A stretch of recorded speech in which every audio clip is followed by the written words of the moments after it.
susundin, anuman ang suliranin. Lahat ay aking kakayanin, pagkat ikaw ay kapiling. Subukin man ang panahon, mananatili sa'yo, Panginoon.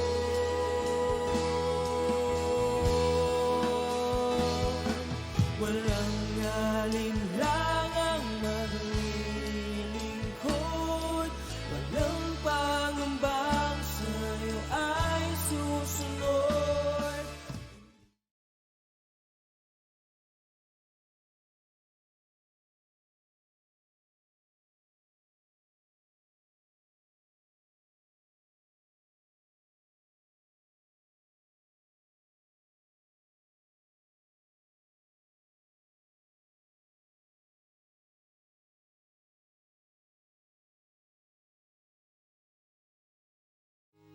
Amen. Good morning, church!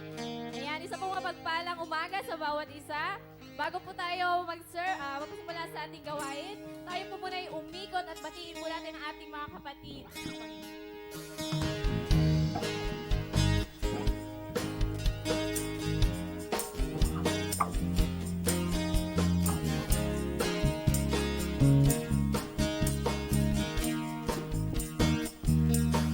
Ikaw ay aking kapatid, minamahal kong kapatid. Sabay-sabay tayong purihin siya. Walang pagsubok na di kaya kung si Kristo'y nangunguna. Habang may pag-ibig magkaisa, ikaw ay aking kapatid, minamahal kong kapatid. Sabay-sabay tayong purihin siya. Walang pagsubok na di kaya kung si Kristo'y nangunguna. Habang may pag-ibig magkaisa.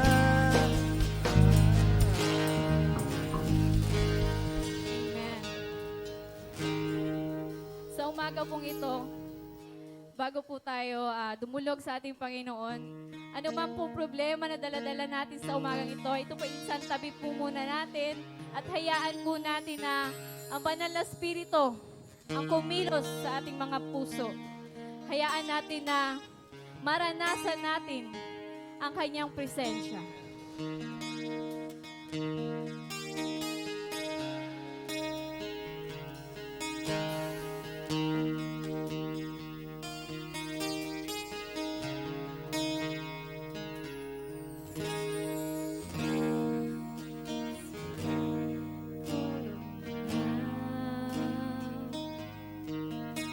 I need your anointing, come with your power. I love you, Holy Spirit, you're captivating my soul. And every day I grow to love you more. Come, Holy Spirit, fall on me now. I need your anointing, come with your power. I love you, Holy Spirit,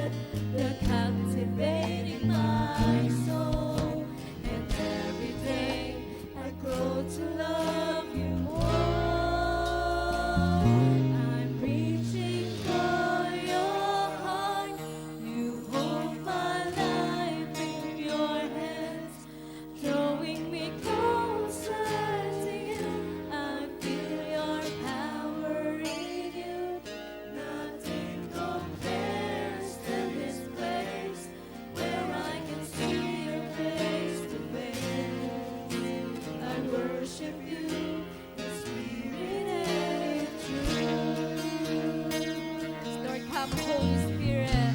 Yes, Lord. Hallelujah. Come, Holy Spirit, fall on me now. I need your anointing, come with your power. I love your Holy Spirit, you're captivating my soul. And every day I grow to love you more.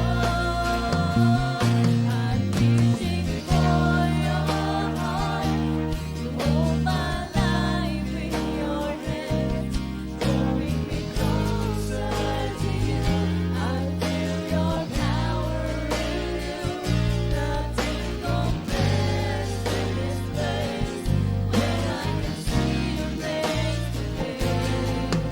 I worship you, the Spirit in you.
Hallelujah.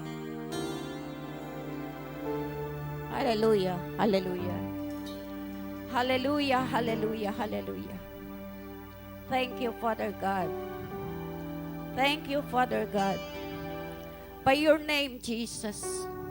By the power of your Holy Spirit. Thank you, Lord. Thank you, Lord. Thank you, Holy Spirit. Oh, thank you, Holy Spirit. Nararanasan ka namin, Banal na Santong Espiritu. Maraming salamat, Panginoon. Maraming salamat. Dahil nararanasan namin ang iyong pagkilos. Narito ka, Panginoon. Narito ka, Panginoon. Oh, hallelujah, hallelujah, hallelujah. Shama, shama, shama, shama, shama. Shama, shama, shama, shama. By the power of your Holy Spirit. Oh, shama, shama, shama. Thank you, Lord. Thank you, Lord. Panginoong Diyos, maraming salamat. Patuloy kami, Panginoon, na lumalapit sa iyo. Nagpapakumbaba, Panginoon. Oh, hallelujah, hallelujah, hallelujah. Panginoong Diyos, nakikita mo ang aming mga puso. Nakikita mo, Panginoong Diyos, ang kalagayan ng aming mga puso. Nakikita mo, Panginoon, ang karumihan ng puso ng bawat isa. Lord, kung meron man, Panginoon, kasalanan na nakatago sa aming mga puso, patawarin mo kami, Panginoon. Sinadya man namin o hindi na kasalanan, Panginoong Diyos, patawarin mo kami. Dahil likas sa tao, Panginoon, na maging makasalanan. Kaya't Lord, narito kami, Panginoon. Bukas ang aming mga puso. Linisin mo kami, Panginoon, ng iyong makapangyarihang dugo. Linisin mo kami, Panginoon, ng iyong banal na dugo na umagos, Panginoon, sa krus ng Kalbaryo. O Lord, hallelujah, hallelujah. Ikaw lamang, Panginoon, ang aming malalapitan. Ikaw lamang, Panginoong Diyos, ang makakaalis sa aming mga kasalanan. Kaya't Lord, Linisin mo kami. Alisin mo, Panginoon, ang mga karumihan ng aming mga puso upang, Panginoong Diyos, makapasok ang iyong salita. Makapasok, Panginoon, ang iyong banal na Santong Espiritu sa aming mga puso. At Lord, ang mga salita mo, Panginoon, hayaan mo na magrema, Panginoong Diyos, sa aming mga puso. Hayaan mo, Panginoon, ang mga salita mo ay maitago sa aming mga puso. At mahakbangan namin ito, Panginoong Diyos, na naayon sa iyong kalooban. Lord, ang anak mo, nagagamitin mo, Panginoong Diyos. Ang anak mo, Panginoon, ay patnubayan mo. Itago mo siya, Panginoon, sa likod ng iyong cross upang hindi siya, Panginoon, ang makita namin, kundi ikaw, Panginoon. Ikaw, Panginoong Jesus, ang makita ng bawat isa. O Chikira, ay Chikira. Herahasikida na Yahaya. Yes, Lord, makasalanan kami, Panginoon. Huwag mo hayaan, Panginoon, na lumipas ang iyong mga salita sa umagang ito, Panginoon, na hindi maitago sa aming mga puso. Dahil ang iyong mga salita, Panginoon, ay kailangan namin. Kailangan namin ang iyong salita, Panginoon, upang maging kalasag namin, Panginoon, sa mga nangyayari sa mundong ito. Inaamin namin, Panginoon, na wala kaming magagawa kung wala ka. Kaya't, Lord, ang iyong banal na Santong Espiritu ay patuloy na isama mo sa amin. Iparanas mo sa amin, Panginoon, ang iyong kapangyarihan. Iparanas mo sa amin, Panginoong Diyos, ang iyong kapangyarihan. Maraming salamat, Lord. Patuloy ka namin sasambahin, Panginoon. Dadakilain. Patuloy ka namin, Panginoon Diyos, itataas sa pamamagitan ng aming mga awit, sa pamamagitan ng mga tugtugin, sa pamamagitan ng mga sayaw. Kaya't Lord, pinaluluguran ka namin, Panginoon, sa umagang ito, sa pangalan mo, Jesus. Amen. Amen. Sige po, sa umagang ito, patuloy nating papurihan ang ating Diyos na buhay. Tunay nga po, napakabuti ng ating Diyos. Kaya sa umagang ito, wala iba tayong gagawin, kundi mapapurihan, parangalan, itaas ang ating Diyos sa ating buhay. Amen. Pasalamatan natin na buong puso ang ating Diyos. Tunay nga po, nandirito ang banal na Santong Espiritu. Sabi nga, Spirit of the Lord is great and mighty. Amen. Amen. Hallelujah.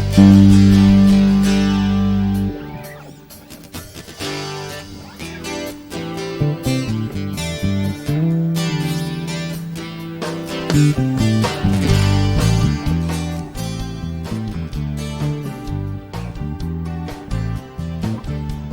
Spirit of the Lord is great and mighty. The Spirit of the Lord is the victory.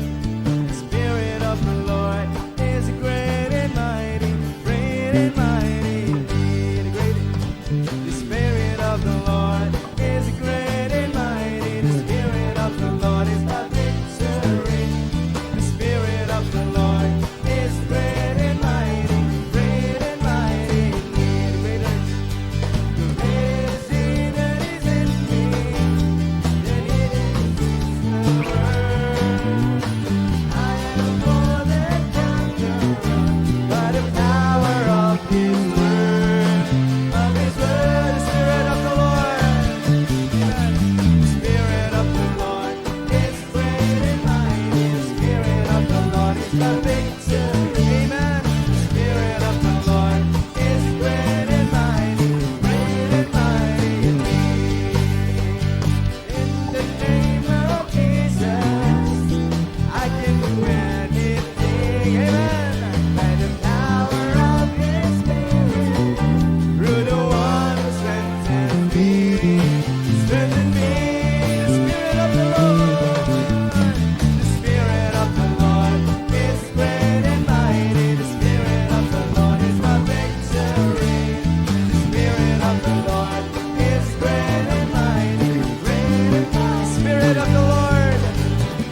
the Lord is great and mighty. The Spirit of the Lord is my victory.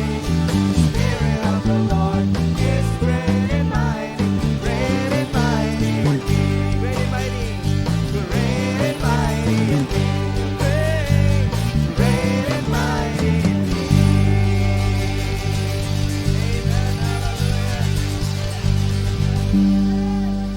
Bless po ba tayo ngayong umaga?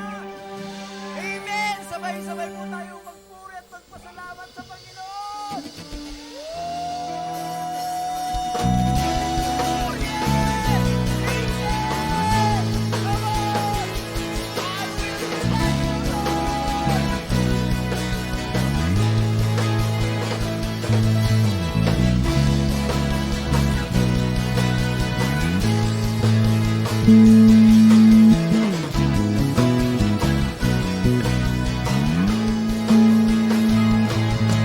Bless the Lord with all my soul.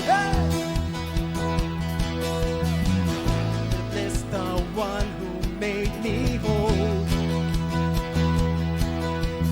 You alone, my Lord, my heart will sing.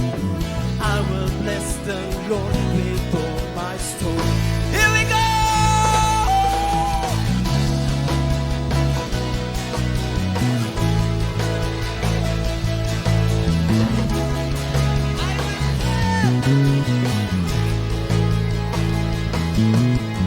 I will tell of all your mighty love. Hey, hey, hey! From the ground to dark into your light. For you alone, my Lord, my heart will sing. I will tell of all your mighty holy.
Diyos na buhay. Yan natin.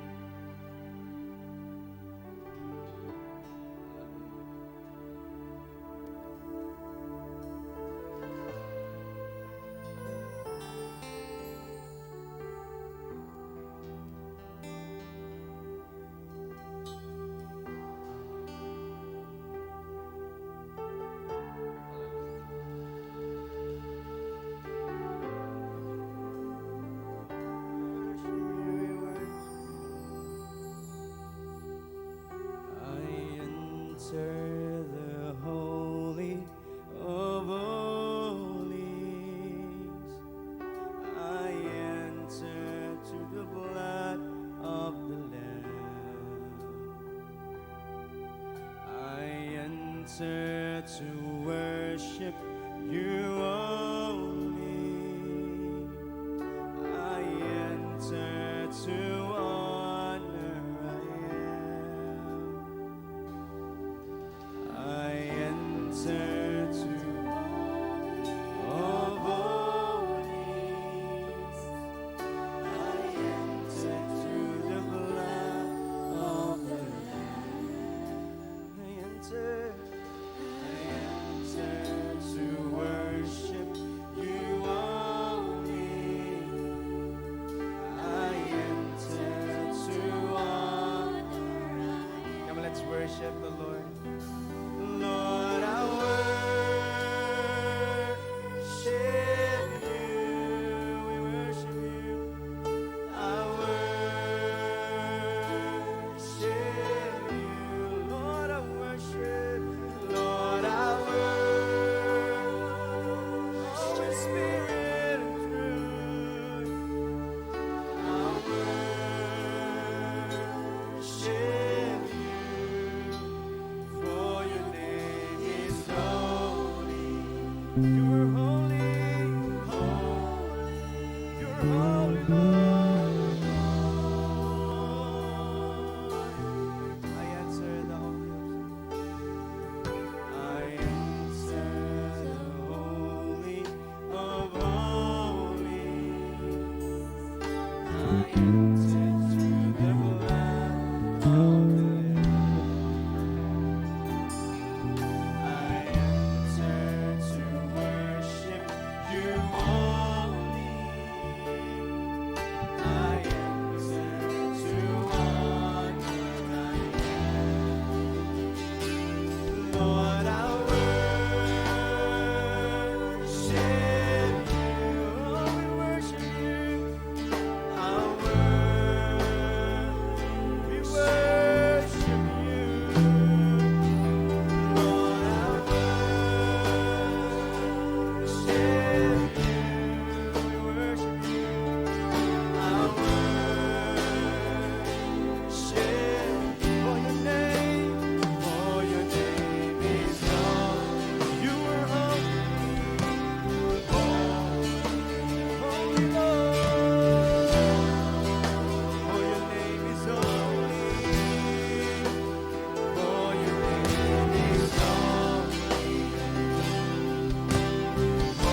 filled with wonder, awestruck wonder at the mention of your name.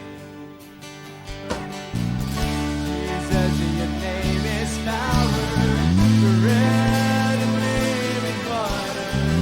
Such a marvelous mystery. Holy, holy, holy is the Lord God Almighty, who was and is to come. With all creation I sing, praise to the King of Kings. You are my everything, and I will adore you. Holy, holy, holy is the Lord God Almighty, who was and is to come. With all creation I sing, praise to the King of Kings. You are my everything, and I will adore you.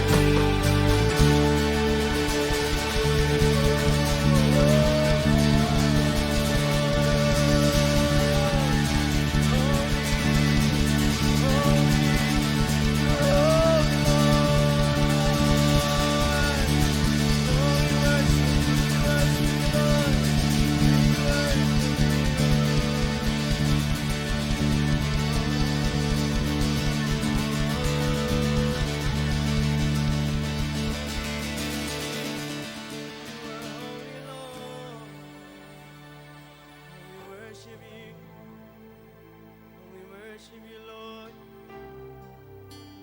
Hallelujah.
can we just lift our hands to our God?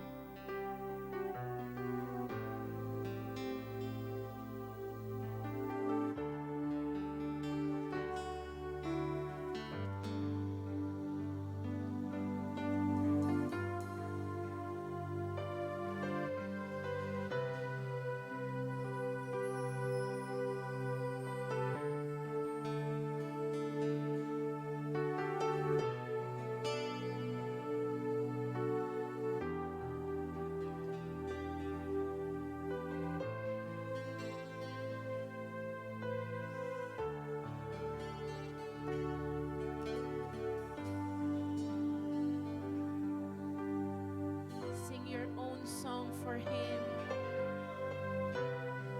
Sing your own song to Jesus. What song you have in your heart for Him? Let it be heard. Let it be heard. Oh, your own love song to Jesus. Your own love song to the Father. Oh, how you honor the Holy Spirit.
Oh, we worship you, oh God.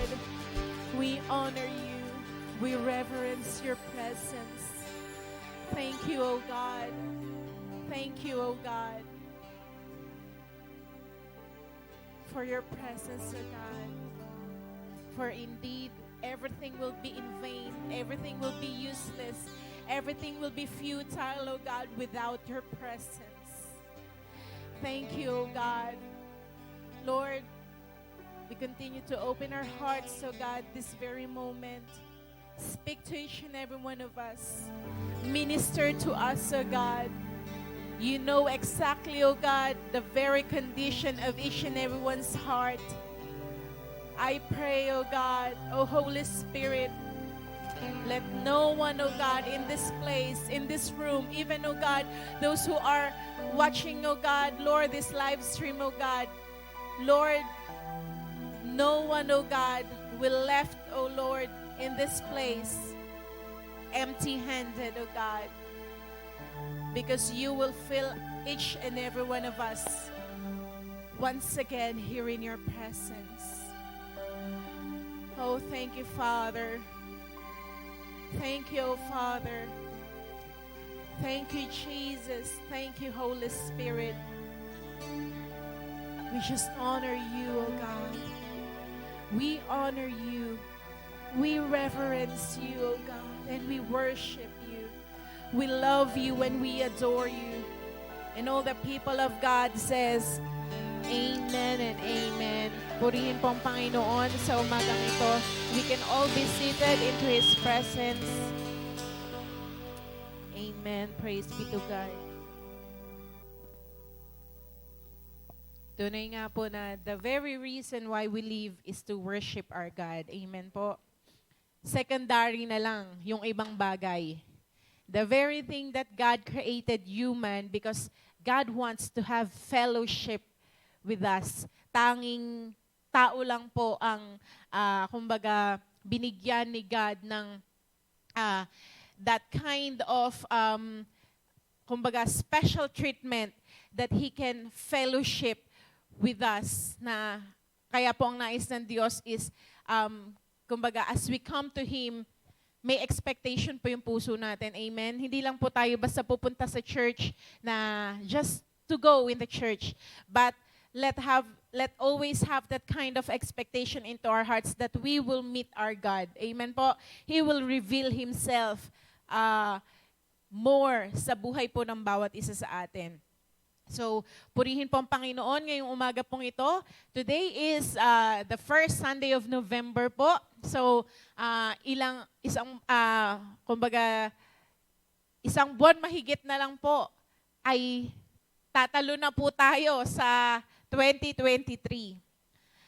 Handa na po ba ang bawat isa that once again we will face another year na ibibigay ng Diyos sa bawat isa sa atin? At alam niyo po ba, usually po, I share the Word of God. Madalas po, last Sunday po ako, kumbaga, ako po yung nag-wrap nung kung ano po yung team natin. Pero this time po, medyo very challenging po para sa akin na, kumbaga, tumayo po ng first Sunday kasi it's a day na kung saan dapat po ilatag natin kung ano yung theme natin na ibinaba po ng Diyos sa buhay po ng ating bishop. At speaking of bishop po, ayan, praise report lang po tayo. Nasa Cagayan de Oro po sila ngayon. So, lumipad po sila papunta doon last Friday at kahapon po nagkaroon po ng gawain. Praise be to God. Ayan po, kung makikita nyo po sa mga Facebook ni Bishop, ni Rev Stella, ni Rev Ver, ni Pastora Jonah, tsaka po ni Sister Irene. Ayan po, kumbaga talaga naman pong nag-uumapaw po ang kagalakan ng bawat isa sa lugar na yon. At yun nga po, nagkaroon din po ng gift giving sa mga bata kahapon. At purihin po ang Panginoon na indeed, the Lord is faithful that He is really expanding our territory. Amen po. Kumbaga, ang Diyos po ang nagbubukas ng mga gawain kung saan dapat nating puntahan. Kaya po ang tanong lagi is, willing ba ang bawat isa sa atin to to take the step of faith. Yun nga po, katulad po yung ating mga mission offerings, kumbaga, it's additional sacrifices to each and every one of us. Pero sabi nga po, that kind of sacrifice, yan po yung mga fruit naman na nakikita po natin na yun nga po, as our bishop and our mission team ay pumupunta po sa mga lugar na yon, marami pong ginagawa ang Diyos. Amen? At sabihin mo sa katabi mo, kabahagi ka doon. Kabahagi tayo doon. Amen? As we keep on giving our mission offerings. Ayan po, purihin ng Diyos. At sa susunod naman pong, kailan ba yung punta nila ng Davao? Yun nga po, after po niyan, ayan, sa November 23 to 26, sa Davao naman po sila pupunta. At talaga pong marami pong binubuksan si Lord na mga gawain niya. Amen po. So, purihin po ang Panginoon sa kanyang kadakilan, sa kanyang kabutihan, sa, yun nga po, sa ministeryo po na pinagkatiwala niya po kay Bishop at maging sa bawat isa po sa atin. Amen. Lahat po tayo ay kabahagi dito. So, this month of November po, ang atin pong topic ay Keep Your Altar Burning. Kung titingnan po natin, last month, ang atin pong topic ay about revival, di ba po? Kumbaga, marami pong ni-revive si Lord nitong nakaraang months. Marami pong nanghina, maraming nanlamig, maraming nadapa. Pero ito pong no month of November, marami din pong binangon si Lord, marami siyang pinalakas muli, ibinalik sa ministeryo niya. Kumbaga, makikita po natin kung ano yung team na binababa po ng Diyos sa buhay po ni Bishop, ginagawa po ng Diyos sa buhay po natin. Amen? Na-experience niyo po ba ang revival nito pong nakaraang month? Amen? Dapat po, kumbaga, bawat isa po sa atin, kumbaga, dinesire po natin na hindi lamang siya natin naririnig, pero na-experience po natin siya sa ating mga buhay. Amen? Dahil ganun po ang Diyos natin. He is an experiential God. Kumbaga, na-experience po natin ang Diyos dahil buhay po ang Diyos sa ating mga buhay. Amen? Hindi lamang po siya, kumbaga, hindi niya lang tayo pinakikinggan, hindi niya lang tayo, kumbaga, nakikita, pero kumikilos po siya sa buhay ng bawat isa sa atin. At after po ng revival, the Lord wants our altar, the fire in our altar, to keep burning. Amen po? Ito po yung nais ng Diyos ngayon sa atin. Kailangan po natin itong, yung apoy po na nilagay ng Diyos sa ating mga buhay ay patuloy na mag-alab dahil po hindi po natin alam kung anong pwedeng mga mangyari sa mga susunod na araw as we enter 2023. Kumbaga, marami pong pwedeng pagsubok na dumating, maraming pwedeng trials na dumating. Pero sabi nga po, pag yung altar po natin sa Diyos, yung apoy po na nanggagaling sa Diyos, ay papanatilihin natin na naglalagablab or nag-aapoy para sa Kanya. Sabi nga po, madapa man tayo, makakatayo po tayo. At gano'n mang kalaking pagsubok ang ating kaharapin, malalampasan po natin. Amen? Dahil kasama po natin ang Diyos. At sa pangako po niya, He will never leave us nor forsake us. So, sama-sama po nating buksan ang ating mga Bible at kung wala naman po kayong dalang Bible, ayan po, meron din po tayo sa ating screen sa Leviticus 6. Magsimula po tayo sa verse 8. Pero ang pinaka-key verse po natin ay nasa 12. Verse 12. Pero magsisimula lang po tayo sa verse 8 para makita po natin yung buong context nung pong, nito pong binaba po ni God kay Moses. Ayan po, sabi po dito sa Leviticus 6, verse 8 to 13, sabi po dito, Then the Lord spoke to Moses, saying, Command Aaron and his sons, saying, This is the law of the burnt offering. The burnt offering shall be on the hearth upon the altar all night until morning. And the fire of the altar shall be kept burning on it. Ayan po, kumbaga si God po nagbababa ng mga commands kay Moses at si Moses naman po ang nagbababa sa mga kila Aaron, sa mga Israelita during that time. At ito po yung command ng Diyos. Na yun nga po, yung burnt offering daw po ay, kumbaga, kailangan yung apoy doon ay mapanatili na lalagablab po yung apoy. At yung mga burnt offering na i-offer po ay dapat nandun po sa, kumbaga, sa tabi ng altar all night until morning. Ibig sabihin, anytime na medyo aandap-andap na po yung kumbaga yung apoy, meron pong ilalagay doon para mas magliyab po ulit siya. Ayan, sabi po sa verse 10, and the priest shall put on his linen garment. Ito po si Aaron. Kasi that time po, si Aaron po ang in-appoint ni God as priest. Ayan po, kailangan niya pong isuot yung linen garment, and his linen trousers he shall put on his body, and take up the ashes of the burnt offering which the fire has consumed on the altar, and he shall put them beside the altar. Ayan po, kumbaga yung mga ashes o yung mga abo na kumbaga na ipon po dahil dun sa burnt offering, sabi po doon, kukunin daw po ito ni nung priest or ni Aaron at itatabi daw po, itatabi dun sa altar. And verse 11, then he shall take off his garments, put on the other garments, and carry the ashes outside the camp to a clean place. Ayan po, pagka nagilid na po nung priest or ni Aaron yung mga ashes or yung alikabok, ay sa isang gilid ng altar, mag-aalis po siya nung kanyang isinuot na linen or trousers at sabi nga po, magpapalit siya ng panibagong garment. At yung mga ashes na nakuha niya ay ilalabas po sa camp or mamaya papakita ko po sa inyo to a clean place. Ayan po. And ito po yung verse 12. Ito po yung pinaka-key verse natin. And the fire on the altar shall be kept burning on it. It shall not be put out, and the priest shall burn wood on it every morning. Ayan po, every morning. Na kailangan yung priest ay magsunog ng wood or ng kahoy doon po sa altar. And lay the burnt offering in order on it. And he shall burn on it the fat of the peace offerings.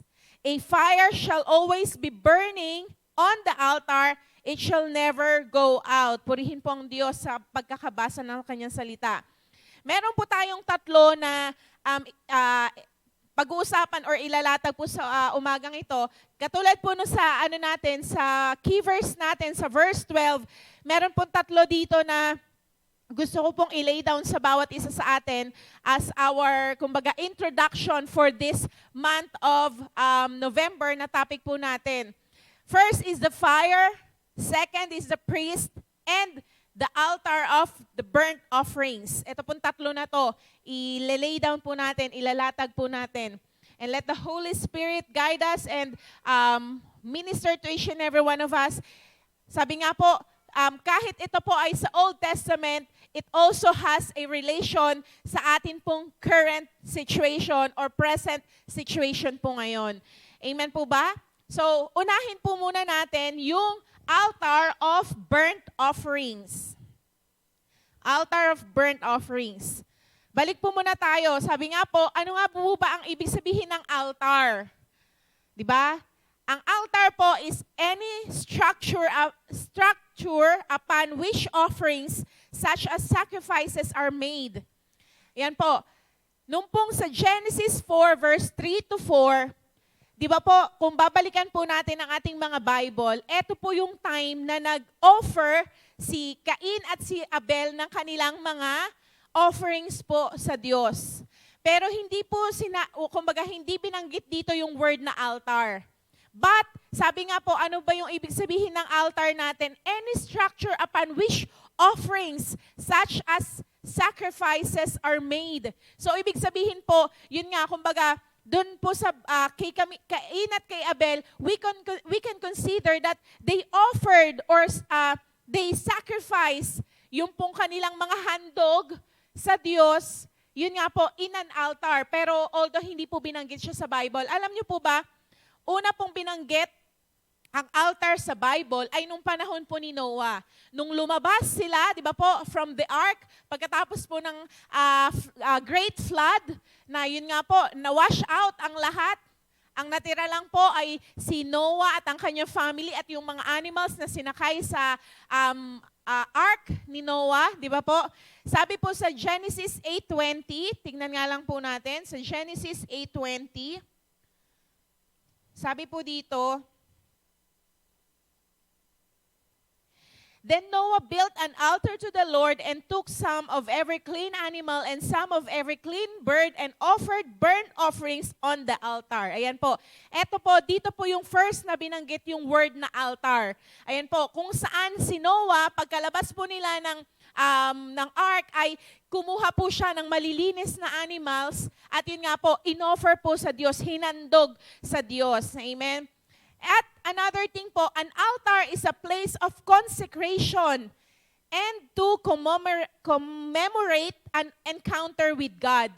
Meron pong mga tao sa Bible na nung na-encounter po nila ang Diyos, sinabi po ng Diyos sa kanila, build an altar. Build me an altar. Una po, si Abraham pa po yung name niya noon, hindi pa po Abraham. Tignan po natin sa Genesis 12, verse 7. Genesis 12, verse 7, sabi po dito, Then the Lord appeared to Abraham and said, To your offspring, I will give this land. So he built there an altar to the Lord who appeared to him. Ayan po. Kumbaga, yung promise ni God, binigay niya kay Abraham at sabi nga po doon, nag-build ng altar si Abraham para po sa Diyos. Kumbaga, it's a place na kung saan, kumbaga parang inaalala ng tao na na-encounter niya ang Diyos sa lugar na yon. Ganon din po sa buhay ni Isaac. Pwede niyo pong tignan sa Genesis 26, verse 24 to 25. Genesis 26, verse 24 to 25. Ayan po yung buhay ni Isaac. Nung siya rin po ay na-encounter na ang Diyos. Ganon din po kay Jacob sa Genesis 35, verse 3. Genesis 35 verse 3, ganun din po kay David. 1 Chronicles 21:26. 1 Chronicles 21:26. At sa buhay po ni Gideon sa Judges 6 verse 24. Judges 6 verse 24. Ito pong mga tao na to, the moment they had encounter with the Lord, kumbaga, nagpakita po ang Diyos sa kanila, nagbigay ng word sa kanila, nagbibuild sila ng altar. Parang katulad po kay Jacob. Alam niyo po ba kay Jacob, kumuha lang po siya ng mga bato, I think 7 stones po yun na pinagpatong-patong niya, and he considered that as an altar to the Lord. Hindi po yun, kumbaga parang dun siya sumasamba, but it's just, sabi nga po, commemorate, or kumbaga parang madali niyang maalala na sa lugar na ito, nakatagpo ko ang Diyos. Alam niyo po ba, ang bawat isa sa atin, nung na-encounter po natin ng Diyos, di ba? Nung nagkaroon po tayo ng personal na encounter sa Diyos, merong nag-share sa'yo ng pagmamahal ni Lord, tumanggap ka sa Kanya, at nagkaroon ng totoong pagbabago po sa ating mga puso, na born again yung ating mga spirit. Di ba po, kumbaga, hinahanap na natin ang salita ng Diyos. Kumbaga, yung apoy sa ating mga puso ay nandun na gusto natin na mas makilala si God. Di ba po na we pray every day, we read the Word of God, and that is our altar na kumbaga kung saan we consecrate ourselves to the Lord. Kaya, katulad po ng mga, nabanggit po natin na tao sa Bible. And another thing is, an altar is built after God had delivered someone in miraculous way. Ayan po, ang altar din po during that time nung Old Testament ay, sabi nga po, binibuild siya after i-deliver ni God. Katulad po si Moses at ang mga Israelita sa Deuteronomy 27, verse 4 to 7. Tignan lang po natin. Deuteronomy 27, verse verses 4 to 7. Sabi po dito, and when you have crossed over the Jordan, you shall set up these stones, ayan po, concerning which I commanded you today on Mount Ebal, and you shall plaster them with plaster. There you shall build an altar to the Lord your God, an altar of stones. You shall wield no iron tool on them. You shall build an altar to the Lord your God of uncut stones. And you shall offer burnt offerings on it to the Lord your God. And you shall sacrifice peace offerings and shall eat there, and you shall rejoice before the Lord your God, and you shall write on the stones all the words of this law very plainly. Ayan po. Kung makikita po natin doon na, yun nga po, kumbaga, nung diniliver po ni God ang mga Israelita from the hand of the Egyptians, at yun nga po, papunta sila sa promised land, ano po yung sabi ni Lord doon? Mag-build ng altar ang, sila Moses. Di ba po? At ganun din po, sabi po dito, an altar in the tabernacle is a place where the sacrifices are made that God accepted as atonement for their sin. Kumbaga, another thing po, ang altar po ay binigay ng Diyos na gawin ng mga, especially po, nung time nila Moses, sabi nga po, a place where sacrifices are made that God accepted as atonement for their sin. Yun nga po, kumbaga, kung makikita po natin, ayan po, the following, makikita po natin yun sa Exodus 27, 1 to 8. Pero sabi nga po dito, next slide po natin, ayan. Makikita po natin, doon po sa tent or tabernacle of meeting, yung pong tinatawag na altar of burnt offering, nasa outer court po siya. Ayan, yung may bilog po. Kumbaga, dyan po nilalagay yung mga sacrifices. Katulad, kunwari po, di ba? Nagkasala po kunwari yung isang tao. Meron pong instruction si Moses na ibibigay para po mapatawad siya or para, mapalaya siya dun sa kasalanan niya na yon. Either magdadala po siya ng goat, ng ram, ng sheep, or kung ano man po yung instruction na binaba ni God kay Moses, dadalhin po yun doon. At ano pong gagawin ng priest? Siya po yung mag-sacrifice. Di ba po? Napag-aralan na po natin to noon before kay Pastor Alvi. It's just a recap. Yan po, kumbaga, yung pong altar of the burnt offering, nasa outer court po siya. Kaya po, di ba yung binasa po natin kanina?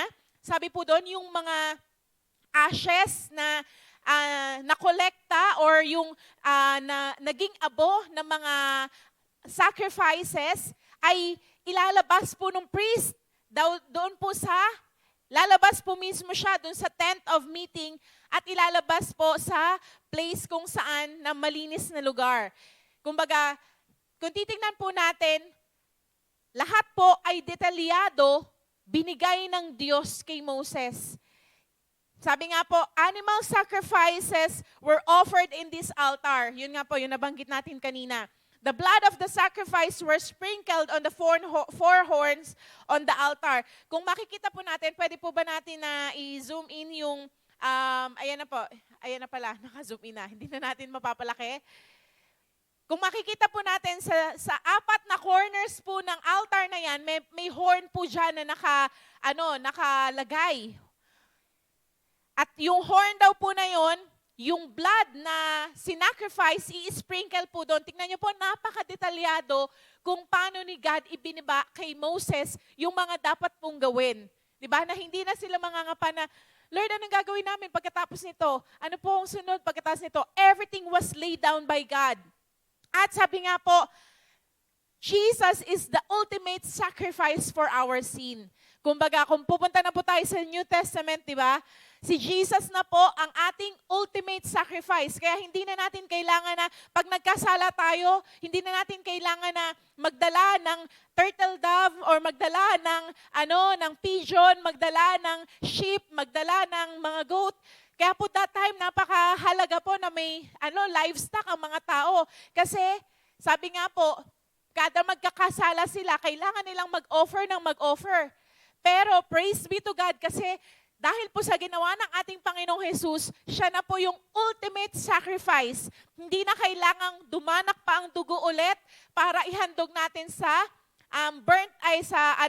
altar of burnt offerings na to. Pero sabi nga po, sa buhay natin, ano ba yung burnt offering na yon? Ano ba yung altar na yon? Punta lang po tayo sa next slide. Ayan po, kung makikita naman po natin dito, ito naman po yung altar of burnt offerings nung panahon po ni Solomon, sa Solomon's Temple.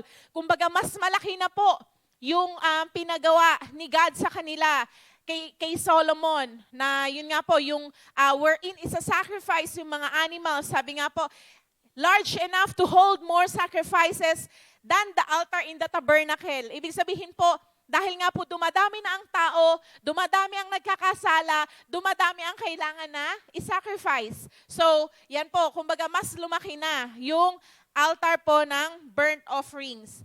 Pero during po ng panahon na yun nga po, kumbaga lumalala ang kasalanan ng mga Israelites, kumbaga naging rebelde na sila, nagkaroon ng mga idolatry, kumbaga inalaw nila na yung mga Diyos-Diyosan ay mag-sacrifice din doon sa altar na pinagawa po ng Diyos. Sabi nga po, the Lord's altar fell into despair. Kumbaga, nasira na siya, parang nawala na ng saysay yung ano po na yon. Pero po, si Prophet Elisha, naalala niyo po yung panahon na nung yung mga prophet po ni Baal ay hinamon si Elisha. Di ba po? Kung makikita po natin sa 1 Kings 18:30, sabi nga po, Prophet Elijah confronting the prophets of Baal on Mount Carmel, repaired the altar of the Lord which had been torn down. Ayan po. Kumbaga, nirestore po ni Elijah yung altar na yun yun nga po, na nasira, na na-offera ng mga sacrifices para sa mga Diyos-Diyosan. At sabi nga po, and also, yung time po na yon, kumbaga, Elijah took 12 stones for each one of the tribes descendant from Jacob, to whom the word of the Lord had come, saying, your name shall be Israel. Kumbaga, it also a restoration nung altar po, and at the same time, kumbaga, it is a prophetic symbol po ng unity, ng pagkakaisa, ng bayan po ng Diyos. Kaya 12 stones yung kinuha ni Elijah bago po siya, di ba, nag-sacrifice at tumawag sa Diyos na magpadala ng apoy. Naalala niyo po ba yon? Have you read it sa Bible niyo po? Kung hindi pa po, basahin po natin. Nasa 1 Kings chapter 18. Na yun nga po, there was a time na, yun nga po, dahil nasira ang altar of the burnt offerings, ni-restore po ito. Sa ating pong mga buhay, ano pong sitwasyon ng ating mga altar? Sabi nga po, ano ba yung altar natin? It is a place where we meet God. Sabi nga po, di ba, kumbaga, whether sa prayer room mo, kung saan mo po kinakatagpo ang Diyos, as we come to the church, kumbaga, yun nga po, it is an altar to the Lord as a place wherein we consecrate ourselves before the Lord. Ruin po ba yung ating mga altar? Kumbaga, dahil sa rebelding spirito natin, dahil sa mga idolatries na meron tayo, the good news is God can repair our altar. Amen po ba? And God wants to repair that altar. Hindi lamang po i-repair ng Diyos, nais din po ng Diyos na pag-alabin pa ang apoy na meron tayo. Kung makikita nga po natin, yun nga po sa 1 Kings 18:31-32, sabi nga po, yun nga po, na nirebuild yung altar for God, and God rained down fire and put the Baal worshippers to shame. Kumbaga, pinatunayan po ng Diyos that He is God. Nagpadala po siya ng apoy na kung mababasa po natin, di ba, binasa pa nga po ni Elijah ng tubig yung kanya pong ginawang altar. Eh di ba po, pag may tubig, let's go to natural. Pag po, di ba, kunwari, umulan, magsusunog ka ng basura, aapoy po ba yung susunugin mo? Dahil nabasa ng ulan? Hindi, di ba po? But because our God is a God of impossibilities and He proved Himself na Diyos siya, yun nga po, kahit binasa ng tubig ni Elijah, yung pong burnt offerings niya, nung dumating po ang apoy na nanggagaling sa Diyos, nasunog yung burnt offering. Amen po. So, ayan po, kumbaga, that's why even into each and everyone's heart, sa umaga pong ito, let's check our altars. Kumbaga, and alam niyo po ba, one lie na nilalagay po ng kaaway sa mga believers that, yes, the Lord wants us to have commune to Him every day. Kumbaga, the Lord wants us to read His Word every day. Eh dahil maari pong na-busy ka, marami kang ginagawa, alam niyo pong nilalagay ng kaaway sa puso ng isang Kristiyano, sa isip ng isang Kristiyano para hindi na siya magpatuloy yung condemnation na iniwan ka na ng Holy Spirit. Wala nang Holy Spirit sa'yo. Hindi ka na pakikinggan ng Diyos. Kumbaga, dahil hindi ka nag-pray ng 1 week, malayo ka na kay Lord. Ayan po ang mga binubulong ng kaaway sa atin. But, sabi nga po, what is the Word of God telling to us? Eh ano po yung sinabi niya that He will never leave us nor forsake us? Tama po ba? That He is near. Sabi nga po, ang kailangan lang tayo yung lumapit sa Kanya. Kaya po, if you felt na parang ang layo ni Lord sa'yo, it's a wake-up call na lie po yan ng kaaway, kasinungalingan yan ng kaaway. Hindi malayo ang Diyos sa atin. Malapit po siya sa atin. He just want na tumawag tayo sa Kanya. Kung sa pakiramdam mo, sabi nga po, dapat hindi tayo kumbaga, hindi tayo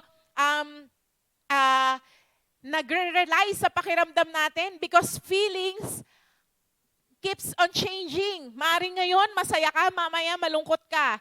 Ngayon, tuwang-tuwa ka, mamaya, may nabalitaan ka, iiyak ka na. Di ba kaya nga po, hindi dapat tayo nagre-rely. Kaya nga po sabi, di ba, the just shall live by faith. Ang buhay pananampalataya po natin, nakabase po sa pananampalataya natin sa Diyos, hindi sa nararamdaman natin. Whether you are in the good mood ngayon, na Lord, whether gusto kitang purihin kasi masaya ako, ang dami mong pagpapala sa akin, or kahit nasabihin mong broken ka ngayon, marami kang pinagdadaanan, sabi nga po, as we worship the Lord, we should worship Him in spirit and in truth. Amen? Hindi po nakabatay sa emosyon natin. Hindi nakabatay sa kalagayan natin ngayon. Amen po ba? Kaya po, sabi nga, yung altar natin, we have to rebuild it kung sa tingin mo na-ruin or nasira yung altar mo. And the Lord will help us, the Holy Spirit will help us to rebuild our altar. Amen po, katulad nung panahon ni Elijah.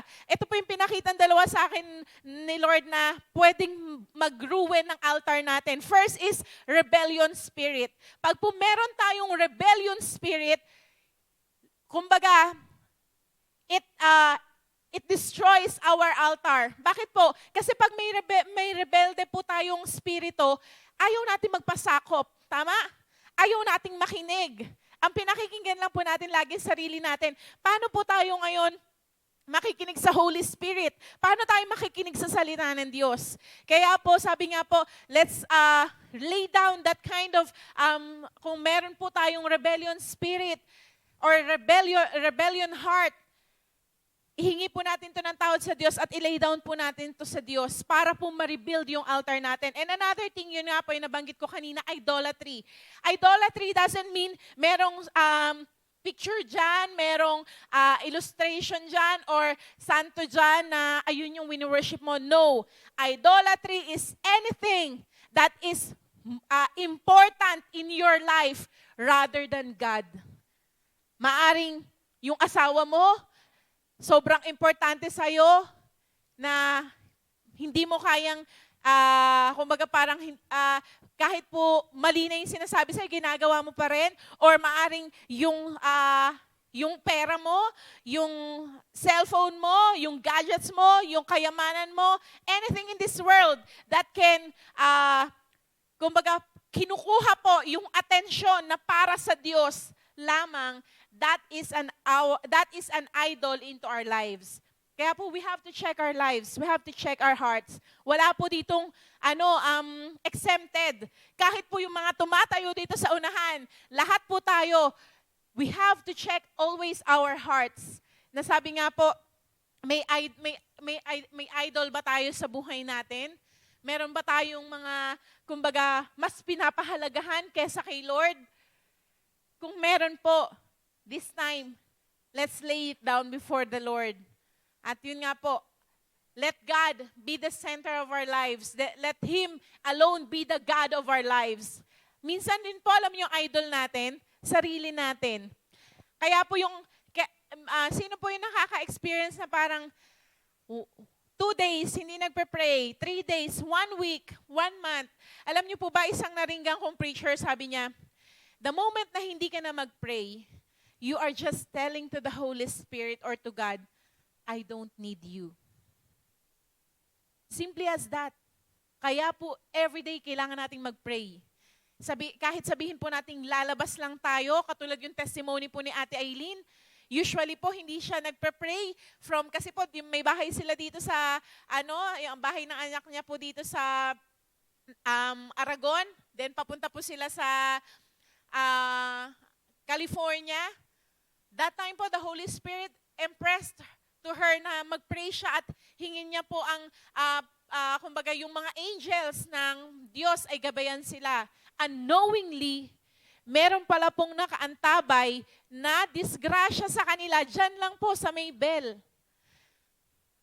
Praise God, kasi sumunod po si Ate Aileen na nag-pray siya.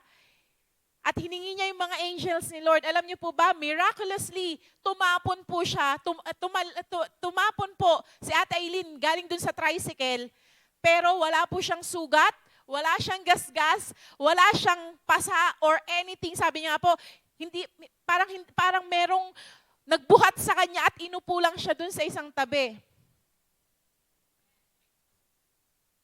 Bakit po? Because, sabi nga po, we are acknowledging God into our lives. Amen po? Na sabi nga, hindi natin alam ano yung pwede nating kaharapin the moment we get out sa ating mga bahay. Amen po ba? Kaya po sabi nga, yung panalangin po natin sa Diyos, kumbaga, it's an acknowledgement that He is God of our lives. Amen po? Na kahit anong sitwasyon, masaya ka man ngayon, nag-uumapaw man yung pagpapala, still pray to God. Kulang ka man ngayon, marami kang kailangan kay Lord. Sabi nga po, hindi lang dapat yun idinudulog natin sa Kanya. Amen po? Kumbaga, most especially, pag po meron siyang mga ini-reveal na tao sa buhay ng bawat isa sa atin. Amen po? Let's pray to them. Kumbaga, maging maging open po tayo sa leading ng Holy Spirit sa ating mga buhay. Amen po? Ayan. So, next po is the fire. Katulad po nung pinag-usapan po natin kanina, yung sa buhay nga po ni Elijah, di ba? Kumbaga, ang Diyos po ang nagpadala ng apoy. Tignan po natin sa Hebrews 12 verse 29. Sabi po sa Hebrews 12 verse 29, for our God is a consuming fire. Ang Diyos daw po natin ay consuming fire.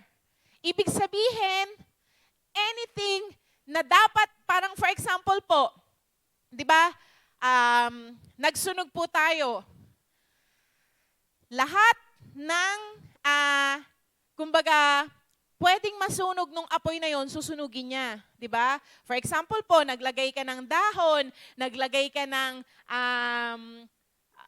mga kahoy, naglagay ka ng basura or anything. Pag po nilagay yun sa apoy, siya? Di ba? Natutupok. Pero, tingnan po natin. For example, kunwari po, yung mga goldsmith or yung gumagawa ng mga singsing, ng mga alahas, di ba? Dinadaan din po nila sa apoy yung mga ginto. ano po yung natutupok lang pag dinaan niyo yung ginto? Yung mga hindi purong ginto. Di ba po?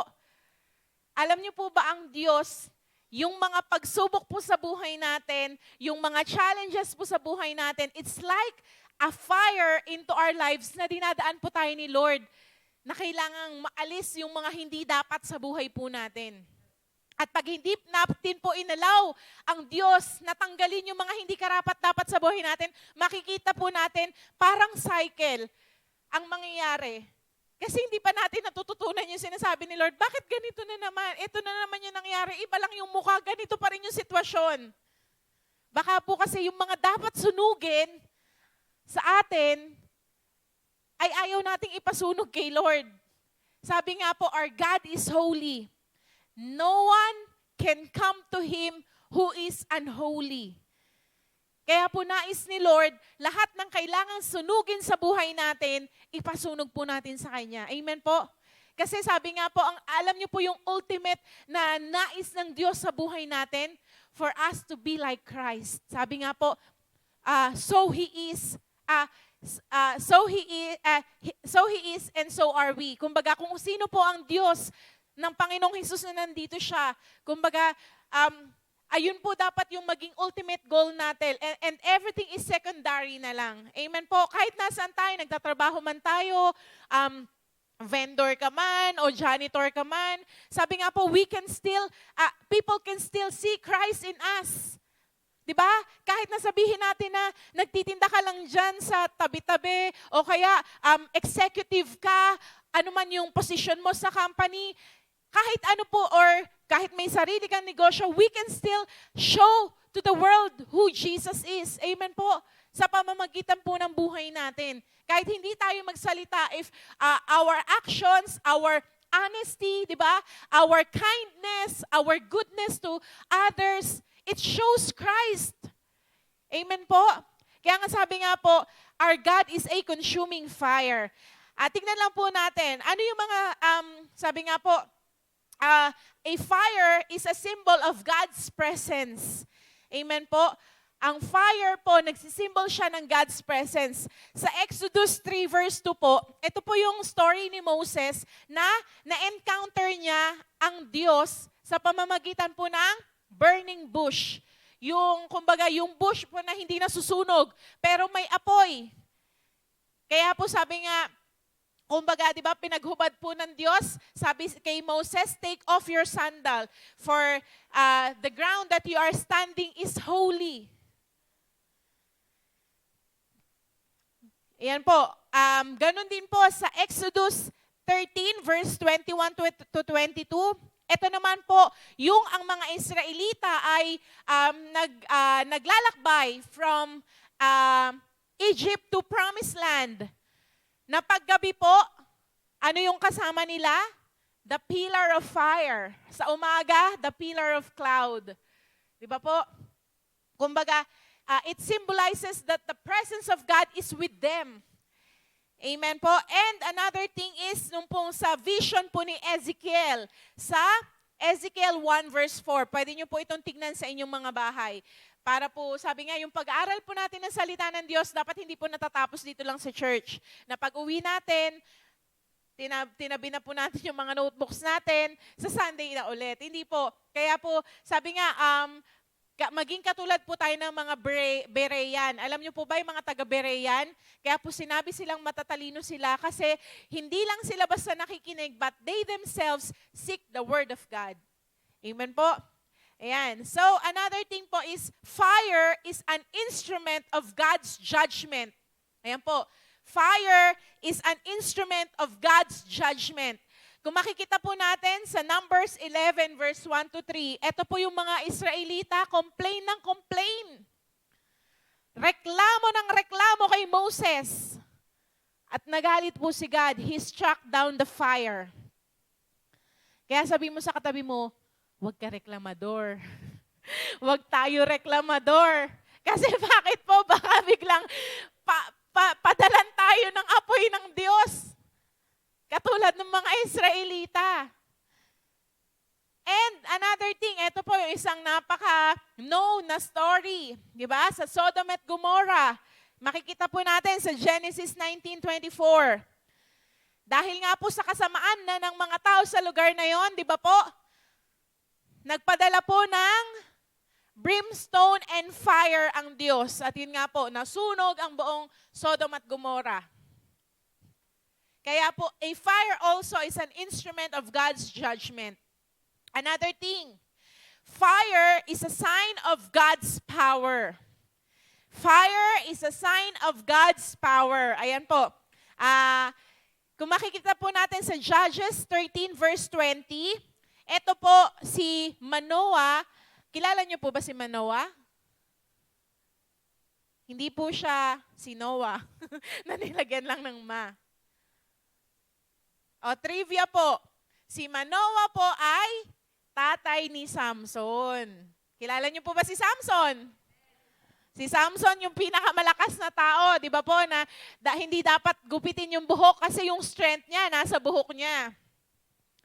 Noong pong ang asawa po ni Manoah ay barren pa or hindi pa nagkakaanak, binisita po sila ng angel ng Diyos. At yun nga po, makikita nyo po, basahin nyo po sa inyong mga bahay sa Judges 13 verse 20, na yun nga po, the fire of God came at yun po, nagdalang tao po yung asawa ni Manoah, nanay po ni Samson. Ayan. At si Samson po yung naging anak.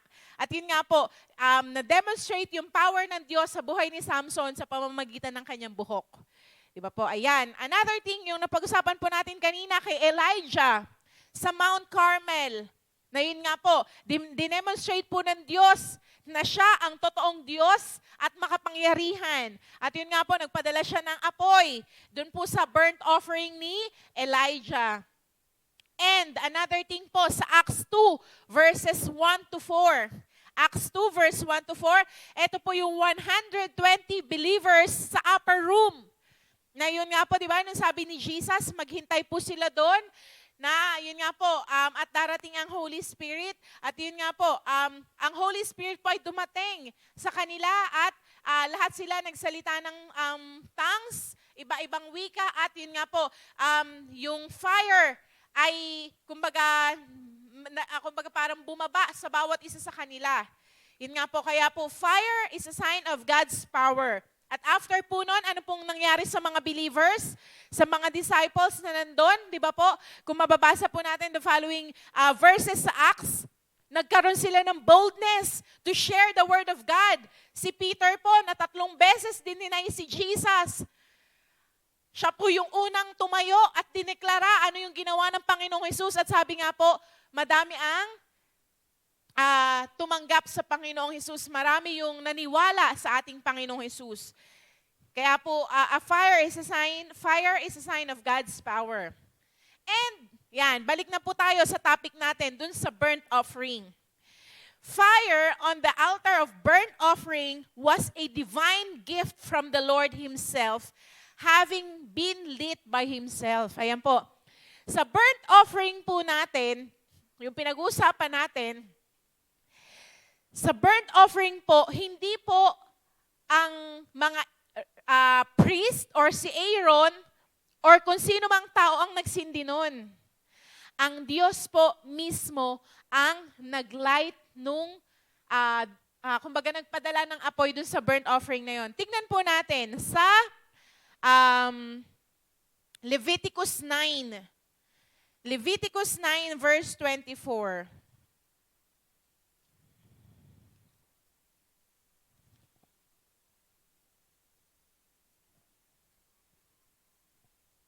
Leviticus 9 verse 24, sabi po dito, and fire came out from before the Lord and consumed the burnt offering and the pieces of fat on the altar.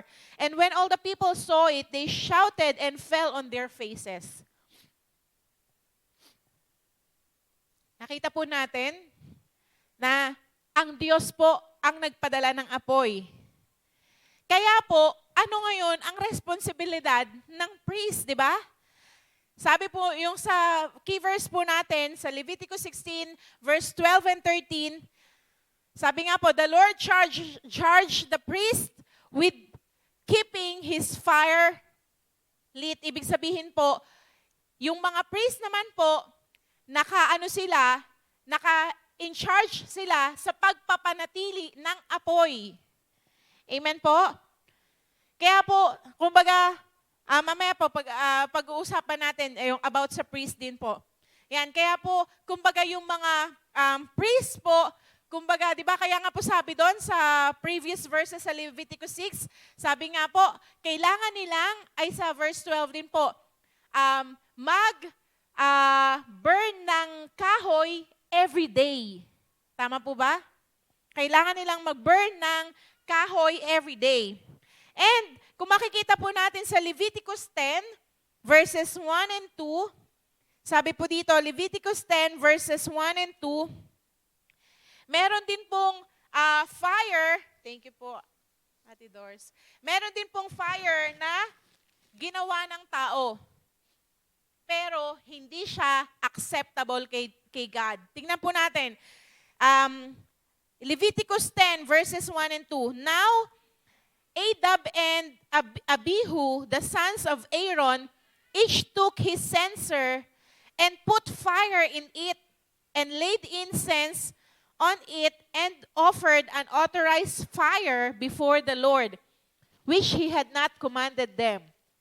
Tingnan niyo po hindi po kinuman ni Lord, pero gumawa ng fire itong magkapatid na to.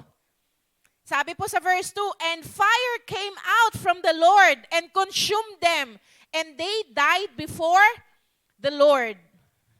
Namatay po sila. Bakit po? Kasi, yun nga pong pinag-uusapan natin, yung fire po sa altar, hindi po sinisindihan ng tao. It came from the Lord. Maging sa buhay po natin, hindi si pastor ang nagbigay ng apoy sa'yo para gawin mo yung ministry kung nasan ka ngayon. Hindi yung leader mo ang nagbigay ng apoy sa'yo para maglingkod ka sa Lord. But it is the Holy Spirit who gave fire in each and every one of us. Kaya nga po, sabi nga sa paglilingkod natin kay Lord, kanino po dapat tayo nakatuon? Kay God, kay Jesus, di ba? Focus our eyes on Jesus, the author and the finisher of our faith. Bakit? Kasi po, pag sa tao ka tumingin, pag nadapa yan, dapa ka din. Pag may nakita kang hindi magandang bagay sa tao na yan, baka po umalis na tayo, di ba? Bumalik na tayo sa dati nating buhay. Kasi, let's remember, tayo pong tao are still vulnerable sa kasalanan. Saan pa? Sa mga kamalian sa buhay. Kasi tao po tayo eh. Kaya nga po sabi sa Bible, kay Jesus po tayo tumingin. Para kahit anong pagsubok ang dumating, para kahit anong mga sigalot sa buhay na dumating, mananatili kang nakatayo, mananatili kang naglilingkod kay Lord. Kasi hindi ka sa tao naglilingkod, hindi ka sa church naglilingkod, hindi ka kay pastor naglilingkod, hindi ka kay bishop naglilingkod. Amen po ba? We are serving the Lord. We are worshiping the Lord. Hindi porket ang katabi mo hindi na nararamdaman ang presence ni Lord, ikaw din hindi mo na nararamdaman yung presence ni Lord. No. Kasi sabi nga po, ang Diyos po natin is a personal God. He is kumbaga, individually po tayong kinakatagpo ng ating Diyos. Amen po. Kaya nga po sabi nga, yung fire natin, ang source po ay ang Diyos. Amen po. Yung fire natin sa altar natin. Ano po yung responsibilidad natin? Ayan, pasok na po tayo sa priest. Ngayon, ano naman ang priest? Ilatag lang po natin sandali. Sa Bible po, ang first na priest na na-mention ay si Melchizedek. Ayan po, sa Genesis, siya po ang unang priest na nabanggit sa Bible. At next po si Jethro. Si Jethro po ay father-in-law ni Moses.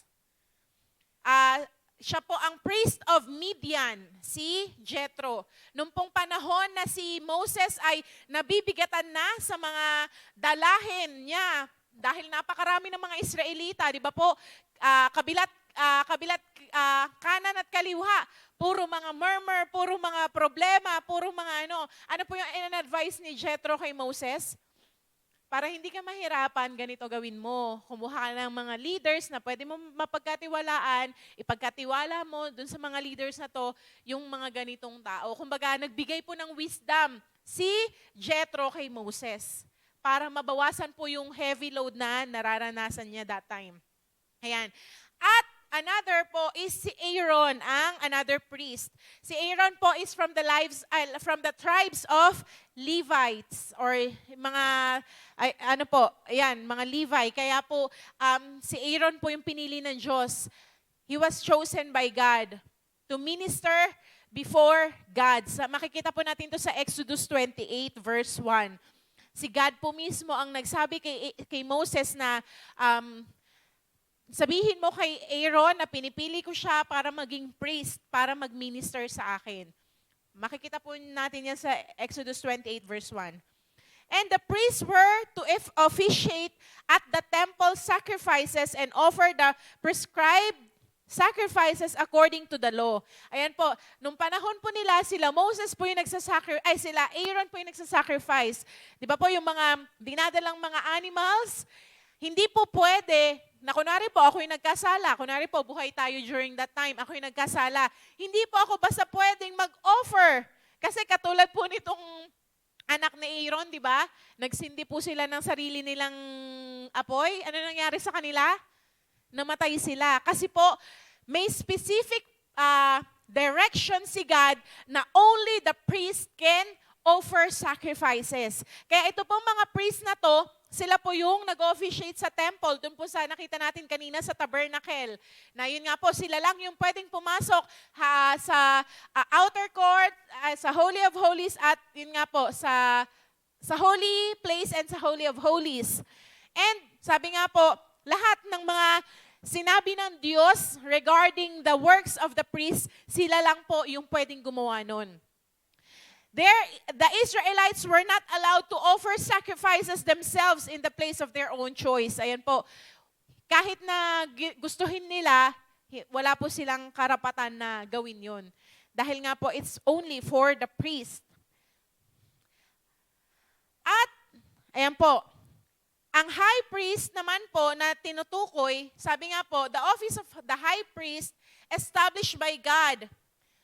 Sabi nga po, was meant to be a lifelong position filled by those in the bloodline of Aaron. So simula po kay Aaron, tapos yun nga po, yung mga pinili ng Diyos na maging high priest, kumbaga sila lang po yung, kumbaga, pwedeng tawagin na high priest or pwedeng maging mga priest from the tribes of Levites. Kaya po, kahit na yung, let's say, kunwari, yung mga taga-tribe po ni Judah, tribe ni Issachar, ni Manasseh, ni Dan, kahit gusto nilang maging priest sila, hindi po pwede.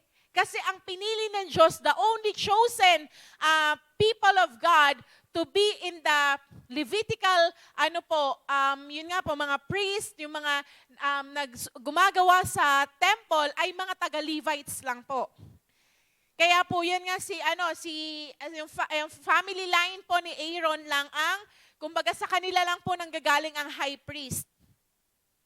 Meron pong 2 high priest na sinabi or nabanggit sa Bible sa Book of Luke. First po is si Annas and si Caiaphas. Di ba po? Nung nandito po ang ating Panginoong Jesus, si Caiaphas po ang isa sa nag-persecute kay Jesus para ma-crucify siya. Siya po ay high priest. And yun nga po, sabi nga po, even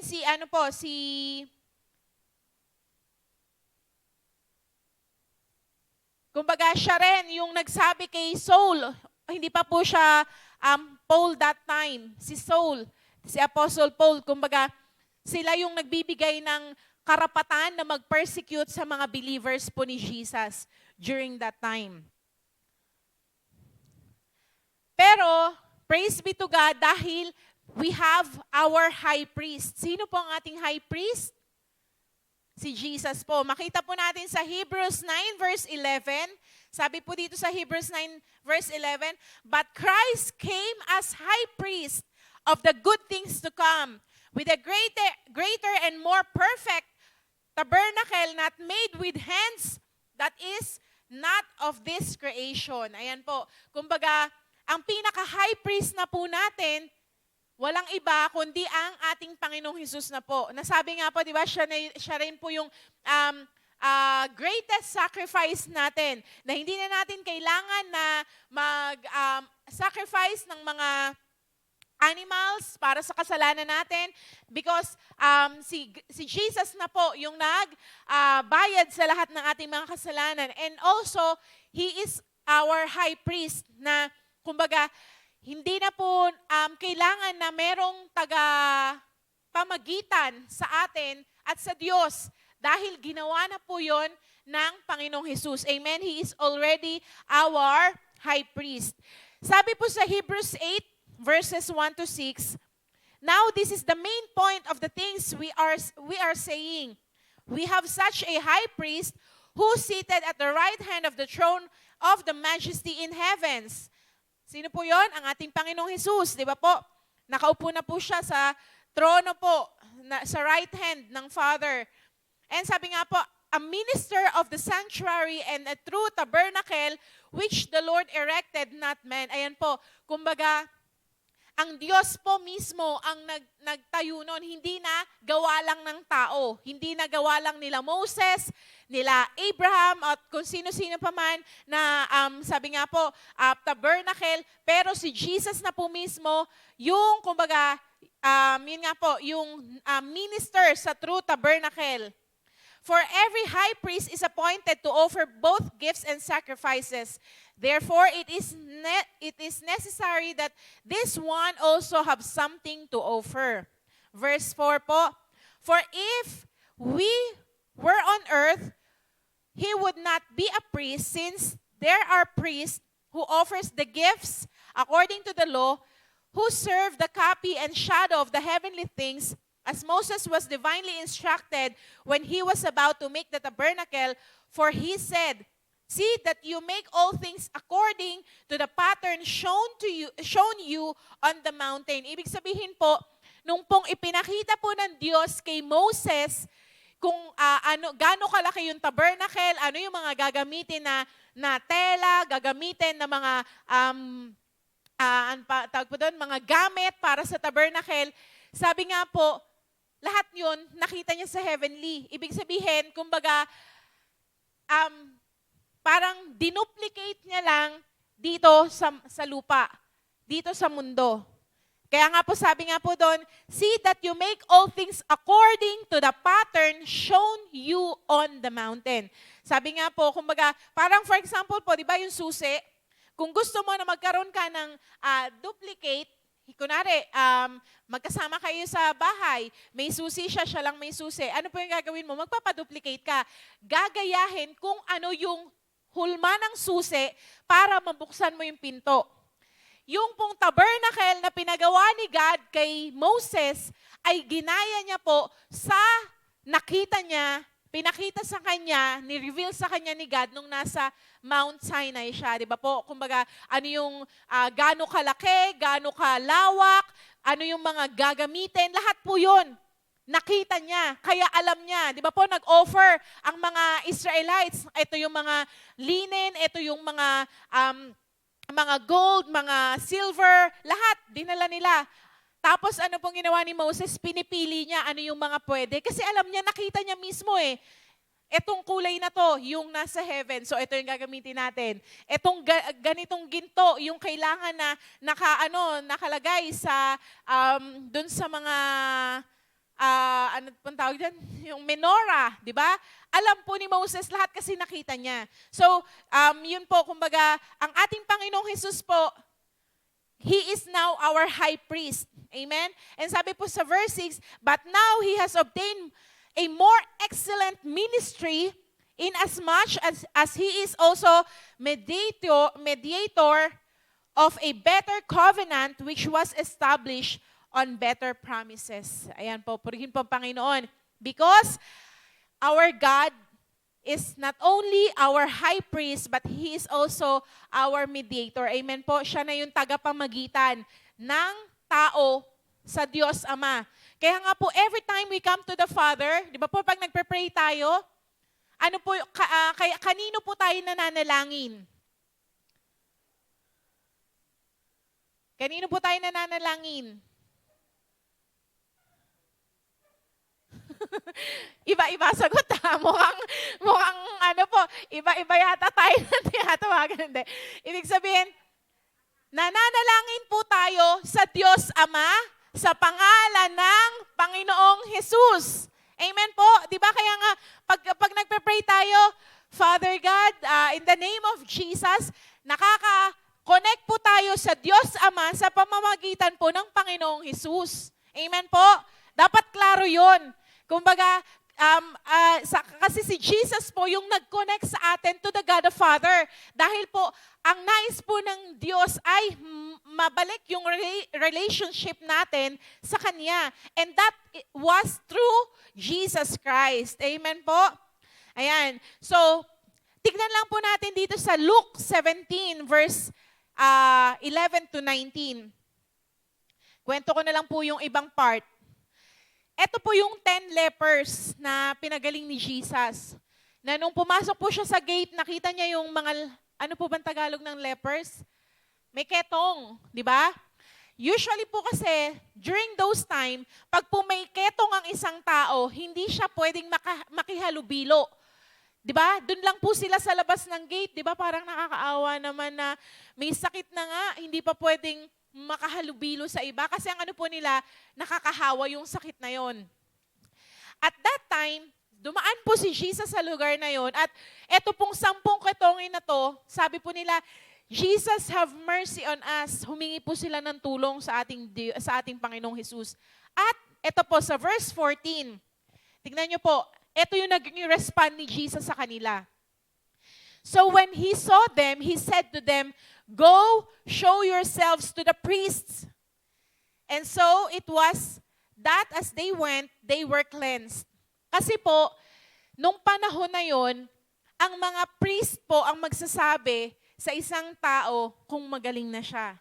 I-check po sila, kaya tingnan nyo po, imagine niyo, nung panahon po nila, ang mga priest, hindi lang basta nag-share ng gospel, hindi lang basta nag-share ng mga scroll.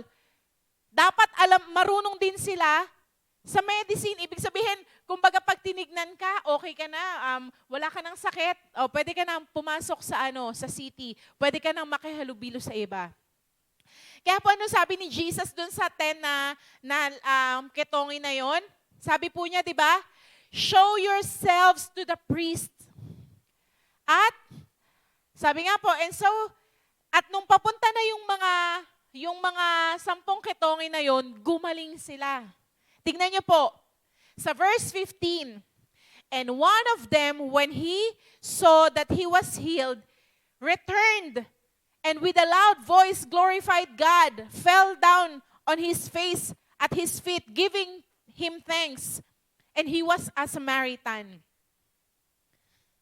Tingnan niyo po, isa lang ang nagkaroon ng personal revelation na galing sa Holy Spirit na si Jesus ay priest, who is the high priest. Bakit po? Kasi yung Siyam, maaring nagpakita nga sila talaga dun sa mga priest during that time. Pero ito pong isa na to, he recognized that Jesus is the high priest. Kaya tingnan niyo pong ginawa niya. Nung nakikita niya na gumagaling na siya, nawawala na yung mga ketong niya, ano pong ginawa niya? Bumalik siya kay Jesus. Kumbaga, nagkaroon siya ng revelation na kailangan niyang magpakita kay Jesus kasi si Jesus yung high priest. Kaya po tingnan niyo dito, sabi nga po, di ba? With a loud voice, gino-glorify niya ang Diyos, and he fell down his face at his feet, giving him thanks. At tingnan niyo po, Samaritano ang tao na to. Kaya po, sabi nga, hindi po nababase kung saan ka galing, sino mga magulang mo, The moment that the Holy Spirit speaks or moves, wala po siyang pinipili. Kaya, katulad po ng isang ano na to, kumbaga, let's just have that desire. Sabi nga po, tingnan nyo sa verse 17. So Jesus answered and said, "Where are the 9 cleansed? But we're not 10 cleansed?" Sabi po ni Jesus, di ba, 10 kayong pinagaling? But where are the 9? Nasaan daw po yung 9? Were there not any found who returned to give glory to God except this foreigner? O ibig sabihin po, maaring yung Sham is mga Israelita rin sila. Di ba? Sabi ni Jesus, we're not any found who returned to give glory to God except this foreigner. And he said to him, "Arise, go your way, your faith has made you well." And po, if we recognize every day sa buhay po natin that we have a high priest and that is Jesus Christ sa buhay po natin, kumbaga, kahit anong kasinungalingan ng kaaway po sa buhay natin, we can come back to God. We can, kumbaga, mababalik po natin at mababalik yung, for example, yun nga, yung altar mo na ruin, yung altar mo na sira. There's always a way back to God. Amen po ba? Kaya nga po, maging katulad tayo nung isang leper na to na, yun nga po, hindi siya kung kani-kanino nagpakita. Nung nakikita niya na gumagaling na siya, bumalik na siya kay Jesus kasi alam niya si Jesus ang high priest. Amen po? And, dahil si Jesus ngayon ang ating high priest, ngayon, sa Old Testament po, mga priest lang, di ba, ang pwedeng mag-offer ng burnt offerings. Pero sa New Testament po, tingnan niyo po sa 2 Peter 2 verse 4 and 5. Coming to him, kanino daw po tayo lalapit? Sa ating Diyos. As to a living stone, rejected indeed by men, but chosen by God and precious. Tingnan niyo po dapat i-claim po natin to as a personal. Nasabi nga po, yun nga po, ito sa verse 5, you also, a living stone,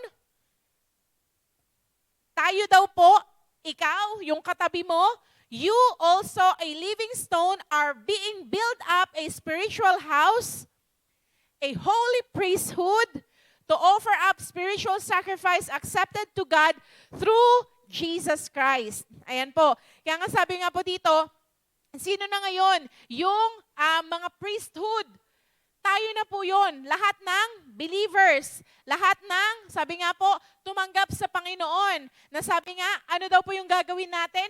To offer up spiritual sacrifices acceptable to God. Sa pamamagitan po nino, ng ating Panginoong Hesus, na tayo po, bawat isa sa atin, we can offer spiritual sacrifices. Hindi na po yung sacrifice ng mga animals or yung may mga dugo-dugo pa, di ba?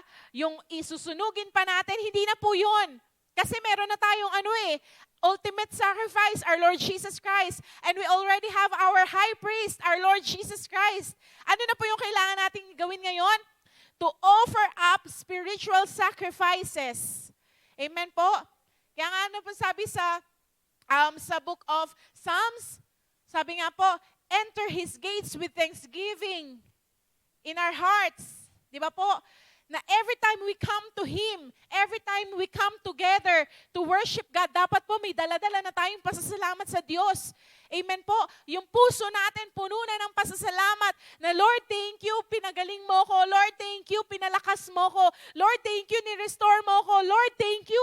Kasi bakit po pag ganon, mag-uumapaw yung papuri, yung pasasalamat na lang po natin kay Lord, di ba? Kumbaga parang, pag inalala po natin ano yung ginawa ni Lord sa atin. Kaya nga po sabi ni David, di ba?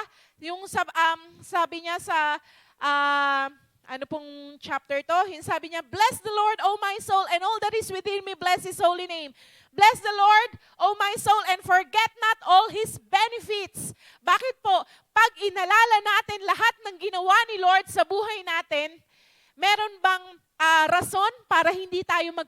magpasalamat sa Kanya? May rason po ba tayo para hindi tayo magpuri sa Kanya? May rason ba tayo para wala tayong dala-dala na pasasalamat sa Kanya? Wala po. Kasi sabi nga, yung paggising pa lang natin sa umaga, di ba? Na nakikita mo pa yung pamilya mo, may hininga pa tayo, meron pa tayo nakakain sa lamesa, kompleto ang pamilya, walang sakit. Malaking bagay na po na pasasalamat yun sa Diyos, di ba? Amen, church? Kaya nga po sabi nga, every day, sabi nga po, we can offer a spiritual sacrifices to God that is acceptable to Him.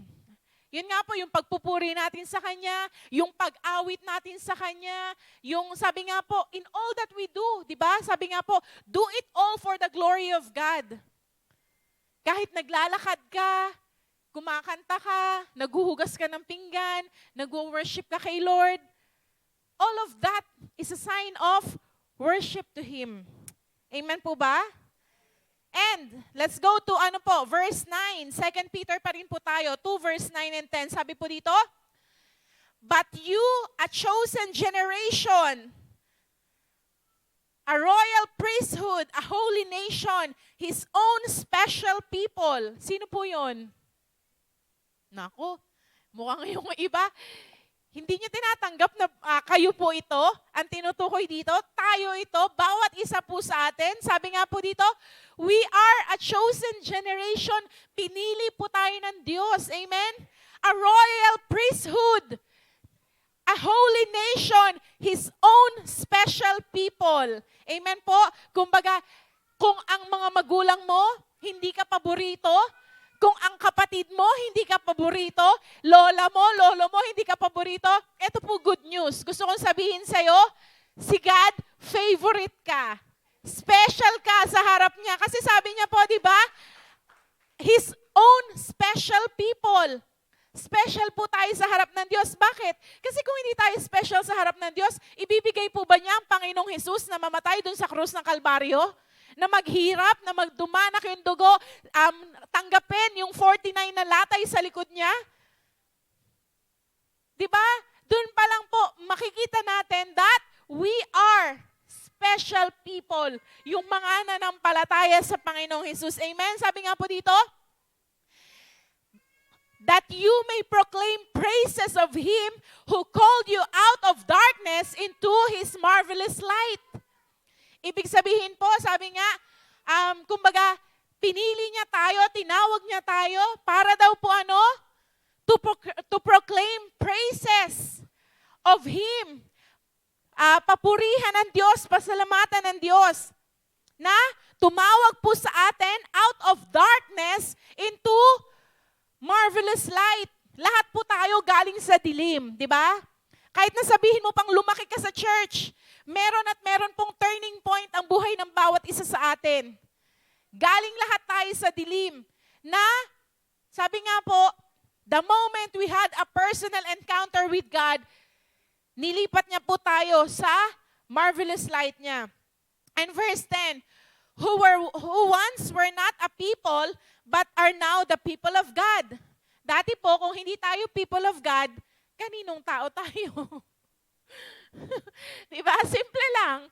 Sino yung sinusunod po natin dati? Pero, praise be to God, we are now people of God. Amen? Sa Diyos na po tayo, hindi na tayo sa mundong ito, hindi na tayo kay Satanas. Sa Diyos na po tayo kasi ni-redeem na tayo ng kanyang banal na dugo. Amen? And sabi nga po, who had not obtained mercy, but now have obtained mercy. Lahat po tayo nakatanggap ng habag, ng biyaya, ng pagmamahal ng ating dakilang Diyos. Amen po? Amen. And sabi nga po, ayan, balik lang po tayo dun sa key verse natin, Leviticus 6 verse 12. And the fire on the altar shall be kept burning on it. It shall not be put out. The priest shall burn wood on it every morning. O sa pinag-aralan po natin ngayon, sino na yung mga priest? Tayo na po, di ba? Bawat isa na sa atin. Hindi lang si pastor, hindi lang ang mga worship leader, mga worship team, hindi lang ang mga nandito sa unahan, hindi lang si bishop, but each and every one of us are priests. Kaya ano po yung dapat natin gawin? Ano sabi po dito? Burn wood on it every morning. Kaya po napaka-importante that every time we wake up in the morning, mag-burn na po tayo ng papuri, ng pasasalamat, ng pagsamba sa ating Diyos. Kasi role po natin yun. Hindi siya role lang ng nanay mo, ng kapatid mo, ng pastor mo, ng kung sino mang gusto mong ituro. Pero sabi nga po, as we understand today, each and every one of us are priests. Amen? We are a royal priesthood, a chosen generation. Di ba po? A holy nation. Na para daw po, mag-offer tayo ng sacrifices na katanggap-tanggap sa ating Diyos. Amen? And sabi po dito, and lay the burnt offering or in order on it, and he shall burn on it the fat of the peace offerings. Last verse po natin. Bakit po kaya dun sa last part, we have to burn the fat of the peace offerings? Eh di ba po, si God na, si Jesus na yung ano natin, si Jesus na yung ultimate sacrifice natin, si Jesus na yung great high priest natin. Kasi sabi po sa James 4:4, do you not know that friendship with the world is enmity with God? Whoever therefore wants to be friend of the world makes himself an enemy of God. Na the moment pala po na inaalaw natin yung sarili natin na makain tayo ng mundong ito, nagiging enemy po tayo ng Diyos. Bakit po? Kasi hindi na natin nagagawa yung gusto niya. Mas nagagawa po natin yung gusto ng mundong ito. Mas nagagawa natin kung ano yung takbo ng mundong ito. Kung anong nangyayari sa mundong ito. But remember, let's always remember, we are just sojourners in this world. Ano po ibig sabihin nun, sojourners? Manlalakbay lang po tayo dito. This is not our home. This is not our eternal place. Aalis at aalis po tayo sa lugar na to. Lilisan at lilisan tayo. May mga nauna na po. Diba? Sila Ate Lainey, sila Essie, si mama po nila Pastor Joseph, at yung mga mahal natin sa buhay na pumanaw na. Sandali lang po ang buhay sa mundong ito. Kahit na sabihin natin umabot pa po tayo ng 70, 80, 90, 100, sandali pa lang din po yun. Bakit po? Kasi as we enter into that life, it's eternal. Ano po pag sinabing eternal? Walang katapusan. Eternity, hindi na bounded ng time. Kung dito po, 24 hours, sabi nung iba, kulang pa para makapagtrabaho, para makapag-ipon ng pangbayad ng utang, para kulang yung 24 hours. Pero dun po, hindi na po tayo bounded ng time. It's eternal. Kaya nga po, sabi nga po, every time we give ourselves to God, every time we offer a sacrifices of thanksgiving, of praises to Him, sabi nga po, and ito po yung last natin, yung total surrender po natin kay God. It makes us friend with Him. Di ba pag kaibigan ka po, magkaibigan kayo, you know your secrets. Alam mo kumbaga, nasasabi sa'yo yung mga hindi niya nasasabi sa iba. Alam niyo po ba ang Diyos, the Holy Spirit wants to reveal Himself to us. He wants to reveal kung ano yung mga pwedeng mangyari sa hinaharap sa atin. Pero hindi po yun mangyayari kung hindi natin siya bibigyan ng time. Hindi tayo uupo, makikipag-fellowship sa Kanya. Alam niyo po ba isang natutunan ko? Ang fellowship po, kasi tayo po, di ba, parang minsan, ito po, it's for everybody. Sino po dito yung parang naka-program na sa mind mo na pag magde-devotion ako, kakantahin ko tong isang kanta na to, ay dadagdagan ko 2 na. Tapos pagkatapos nun magpe-pray ako, ito yung pagpe-pray ko. Tapos nun pagkatapos ko mag-pray, magbabasa ako ng Bible sa ganitong chapter, sa mga 2 chapters lang. Tapos magsusulat ako ng konti sa journal ko, tapos na. Sino po ang ganon? Kumbaga, prino-program natin na parang, yes, maganda na may program. Kumbaga, maganda na parang meron kang sinusundan. Pero po, di ba, for example, kunwari po si Van, makikipag-date. Sa isip ni Van, ganito yung gagawin namin. Pupunta kami sa sa McDo, kakain kami ng ganito, tapos dapat mga ganitong oras, ito na yung pinag-uusapan namin. Tapos ganito. Kumbaga parang nakaprogram po sa kanya. Yung ka-date niya, sa tingin niyo po ba, mag-e-enjoy sa fellowship or sa date nila, na parang, kung ikaw yung babae, teka lang, bakit parang, di ba parang pong kumbaga, parang nakaprograma lahat na parang, hindi ba pwedeng maging kumbaga parang kung ano yung maging usapan, yung kumbaga kung ano yung maging flow ng usapan, di ba? Alam niyo po ba sa Holy Spirit po, minsan ganun din.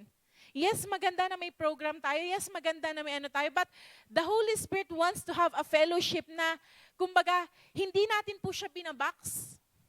Hindi natin sinasabi na, pagkatapos kong mag-pray, pagkatapos kong magbasa ng Bible, wala na. Paano pa po makakapagsalita ang Holy Spirit sa atin if we will not give Him the time? Di ba po? Minsan ganun po tayo. Parang kumbaga, sinasarado po natin na parang dapat ganito lang ang move ng Holy Spirit. Dapat ganito lang siya magsalita. Dapat ganito yung pagalingin ako ito yung expectation ko, pagagalingin ako ni Lord ngayon. Paano kung hindi siya kumilos according to our expectation? Kasi iba pala po yung nais niyang gawin. Alam niyo po ba, sa true fellowship, we are giving the liberty to that person. Even the Holy Spirit is a person po. Tama po? He has feelings. Kaya nga po sabi nga, let's not quench the Holy Spirit. Ano po ibig sabihin nun? Parang illustration po ng quench. 'Di ba, kunwari may apoy, malakas. Dahil, kumbaga, you are having fellowship with Him. Kumbaga, yun nga po, malakas yung apoy sa'yo. Pero dahil, kunwari po, gumawa ka ng hindi niya gusto, gumawa ka ng, kumbaga, hindi po according sa word ng Diyos, na-quench, ibig sabihin, kumbaga para pong lumiliit. But not necessarily the Holy Spirit is living us. Amen po? Kasi the moment we become believers of Jesus, andiyan na po ang Holy Spirit. Pero yung power niya, hindi po na-demonstrate sa buhay natin. Kasi nga po, we are limiting Him. We are boxing Him sa buhay po natin. Kaya po ano yung kailangan natin? A total surrender to the Lord every day. A total surrender to the Holy Spirit every day. Alam niyo po ba na, hindi po sa pinagmamalaki ko or kumbaga parang gusto kong sabihin lang sa inyo. Kumbaga, kumbaga nais ko po na i-challenge din po ang bawat isa. Alam niyo po ba, sinisimulan ko po to sa buhay ko. I just allow the Holy Spirit to move into my life. Na pag may sinabi po siya sa akin na kausapin mo tong tao na to, parang dati, kumbaga, parang minsan po, di ba, kasi pag yung, lalo na pagkaibigan mo, parang dahil magkaibigan kayo, okay lang. Pero, I'm allowing myself po that every time makakatapos akong makapag-usap dun sa mga tao pong pinapakausap sa akin ni Lord, I see to it, ipagpe-pray ko po yung tao na yun pagkatapos namin mag-usap. At alam nyo po, iba yung feeling pag alam mong nabibigyan mo ng palugod ang Diyos. Nabibigyan mo ng palugod ang Holy Spirit sa ginagawa mo. Not because dahil po, kumbaga parang, the only very reason, because we want to obey Him. Amen po? sa buhay din po natin ng bawat isa sa atin, we always need to recognize that the Holy Spirit is always there. Yung recognition po sa Kanya. Di ba sabi nga po, our body is the temple of the Holy Spirit. Sino po ang nagtitake seriously about doon sa word na yun? If our body is the temple of the Holy Spirit, what are we doing in His eyes? Ano yung mga pinanonood natin? Ano yung mga tinitignan natin? Is it, will it give glory to Him? O sinasabi po natin sa Holy Spirit, my body is your temple, pero Lord, akin muna tong mata ko. May kokopyahin lang ako. May gagawin lang ako hindi maganda. It's quenching the Holy Spirit. O kaya po, yung kamay natin, are we doing right things for God? Yung mga paa po natin, saan nagpupunta? Sa mga bagay ba na nais po ni Lord? Yung labi natin. Kasi kung temple to ng Holy Spirit, dapat po yung labi natin, everything na lalabas, yes, balik tayo, tao pa rin tayo, but it should not be an excuse, di ba po? Kasi kaya nga nandiyan ang Holy Spirit is to empower us to do what is right and will give glory to God. Amen po? Kasi pag po inisantabi natin ang Holy Spirit, doon na natin magagawa yung gusto ng flesh talaga natin. But every time we always acknowledge that the Holy Spirit is there, di ba po? Pag may gagawin tayong hindi maganda, yung term ng mundo, nakokonsensya tayo. Pero alam niyo po ba, ang totoo, it's the conviction of the Holy Spirit. Kaya po, in every day of our lives, let's always acknowledge Him. Kasama po natin lagi ang Holy Spirit. He is there. He is just waiting. Na yun nga po, isusurrender ba natin lahat sa Kanya ngayon? O may kukunin na naman po tayo? Katulad po ni Abraham, di ba? Nung sinurrender niya po si Isaac, nakita po ni God na walang pwedeng i-withhold si Abraham. And that's the moment, yung pong promise, yung covenant niya kay Abraham, finulfill ni God. Sa buhay din po natin, maaring there are covenants, there are promises of the Lord into our lives. Pero bakit nagtatagal? Bakit parang hindi pa natutupad? Ba't hindi pa siya nagmamanifest? Baka po kasi, there are still part of our lives na hindi pa po totally nakasurrender kay Lord. Sinasabi lang natin, na-realize ko nga po mali, hindi naman sa mali Yung kanta po na, I want more of you, Lord. Yes, we want more of God. Pero if we will hear the voice of the Lord, nabigay niya na po kasi yung the best Ang tanong ngayon, can we give more and everything of ourselves to Him? Kasi that's the only time He can freely move sa buhay po ng bawat isa sa atin. Amen? Kaya this very moment po, can we just stand up on our feet? Let's assess ourselves. Kamusta po yung mga altar natin? Kamusta po yung altar natin kay Lord? Kamusta po yung personal altar natin? Yung mga fire natin na sinindihan ng Holy Spirit sa atin, is it still burning? Or maliit na yung fire? Kamusta po yung ating yung pagsusurrender natin sa Diyos?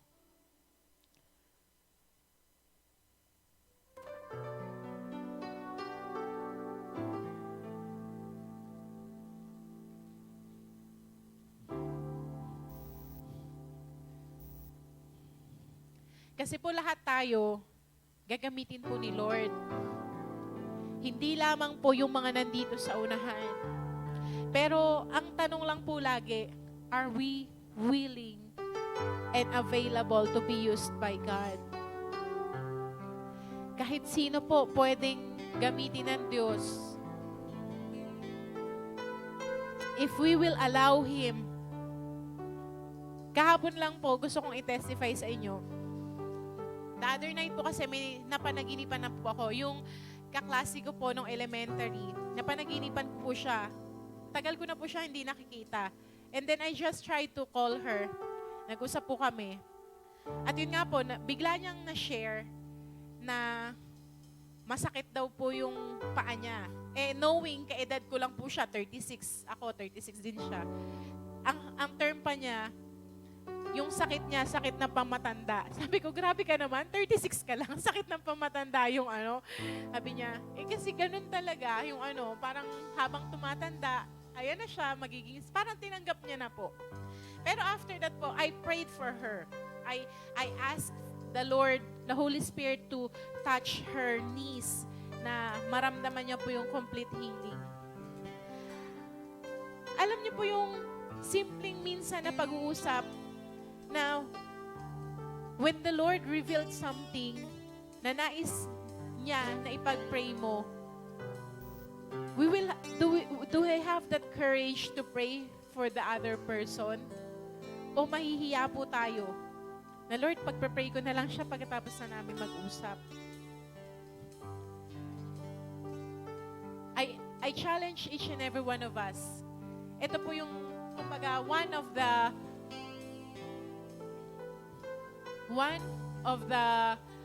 things na pwede po nating ma-assess sa sarili natin, that we are fully surrendered to the Lord. Na pag sinabi niya na may ipag-pray tayong tao, hindi tayo magdadalawang isip na ipag-pray yung tao na yun. Na hindi po tayo mananatili kung nasaan tayo, but we will reach out that person, whether face-to-face or whether through call, to video call. Marami pong ways na ngayon di ba?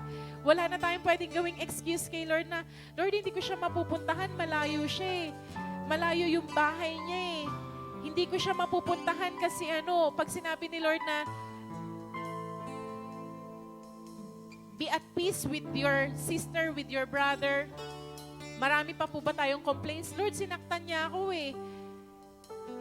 Ganito yung ginawa niya sa akin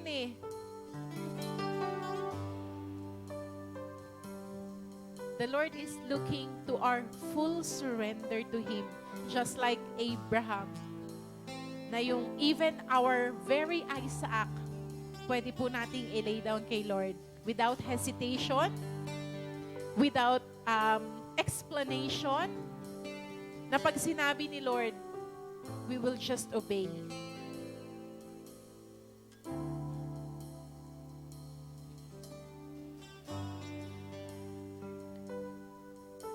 The Lord is looking to every hearts who are willing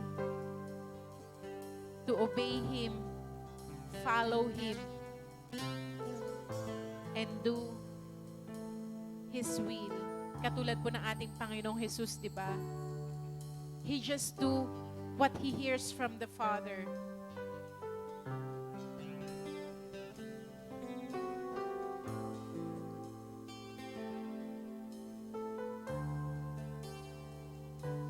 As we bow down our heads and as we close our eyes,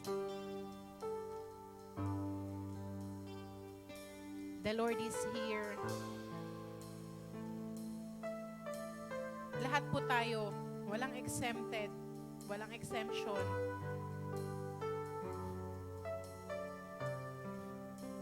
If there are things into our hearts sa altar po natin na hindi pa natin totally na surrender kay God, totally na ibibigay sa Kanya,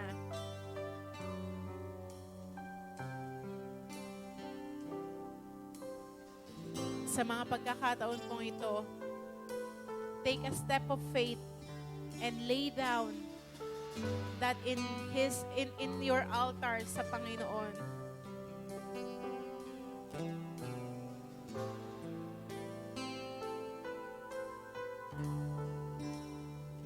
personally po,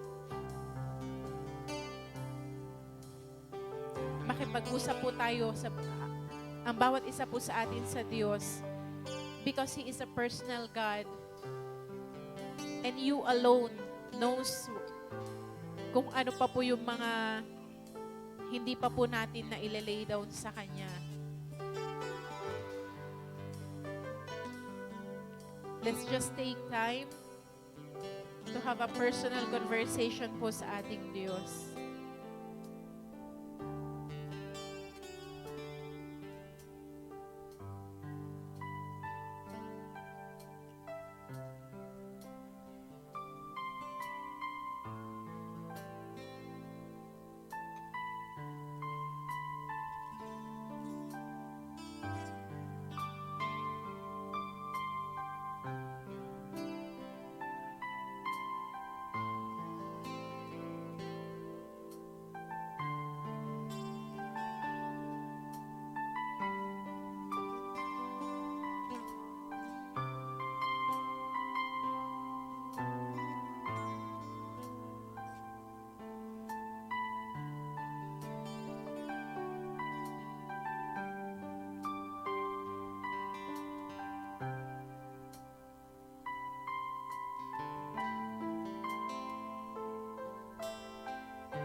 Say to Him, come live in me, oh God.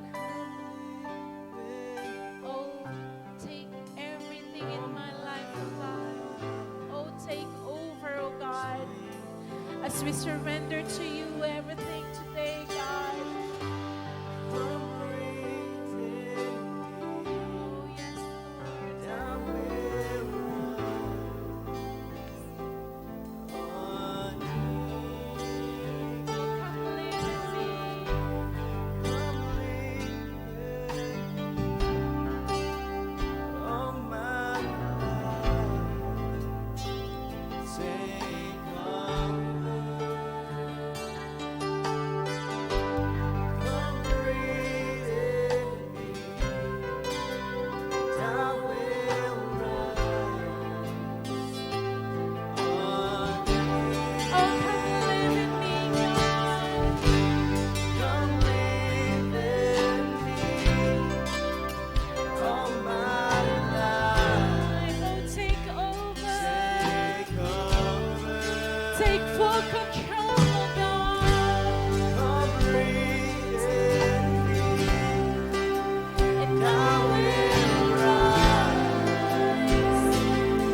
God, we are giving you the freedom, the free will, oh God, Lord, to do whatever you want, oh God.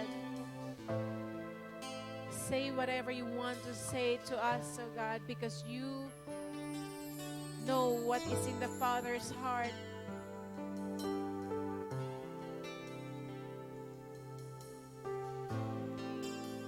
May you see our hearts, oh God, fully surrendered to you, oh God, every day of our lives. May you see our altar, oh God, the fire in the altar, oh God.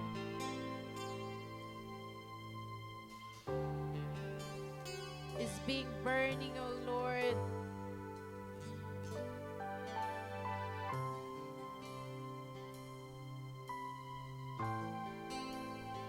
Burning for you, oh God.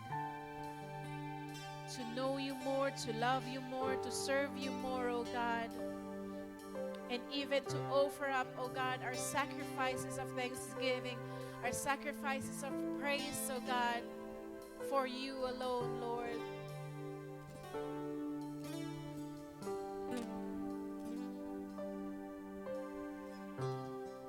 And if there is still any areas in our lives that, oh God, we can surrender to you yet, oh Holy Spirit,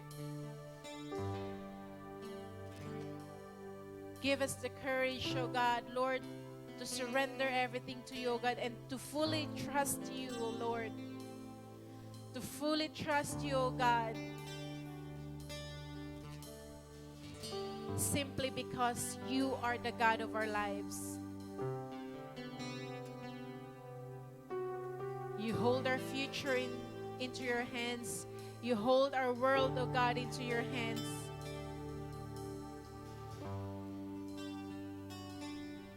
And your plan for us is to prosper us, to give us hope and a good future, oh God.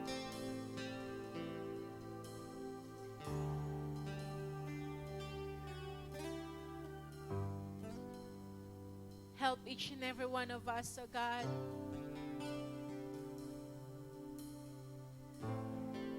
Lord, to always acknowledge the Holy Spirit into our lives.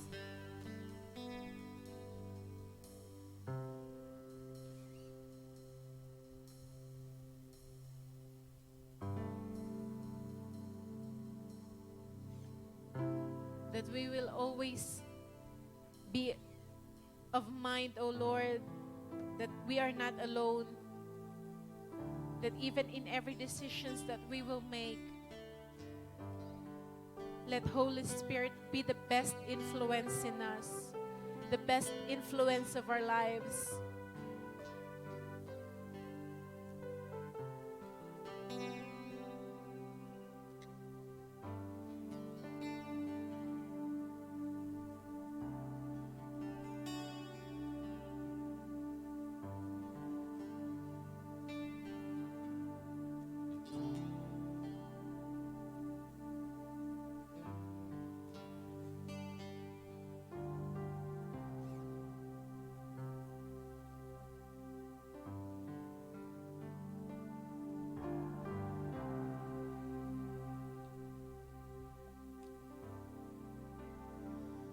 Thank you for your word, O God.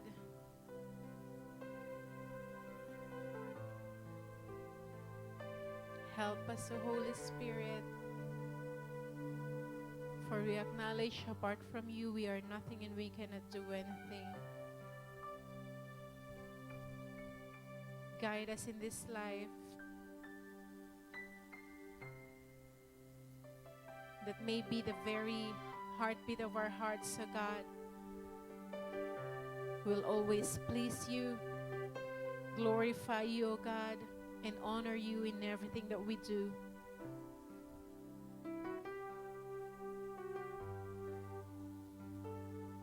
That we will always seek you, find you, because you will reveal yourself to us.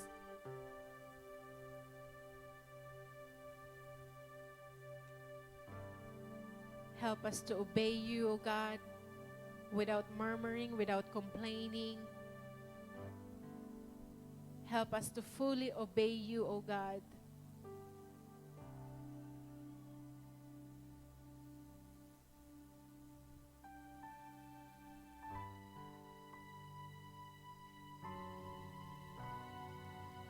Lord, I pray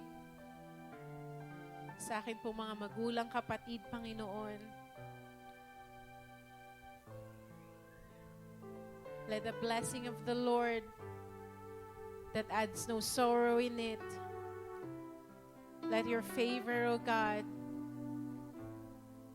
let your protection and guidance, let your revelation, O God, be upon each and every one of us.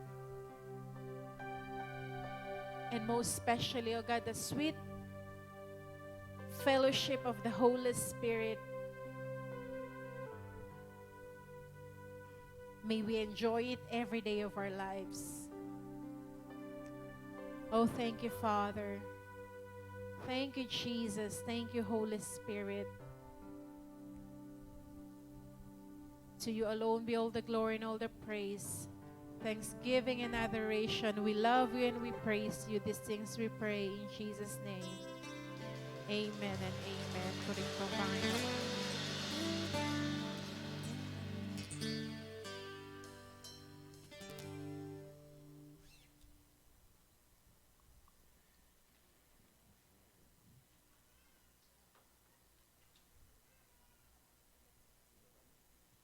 Ayan, sino po ang napagpala itong mga nakaraang araw?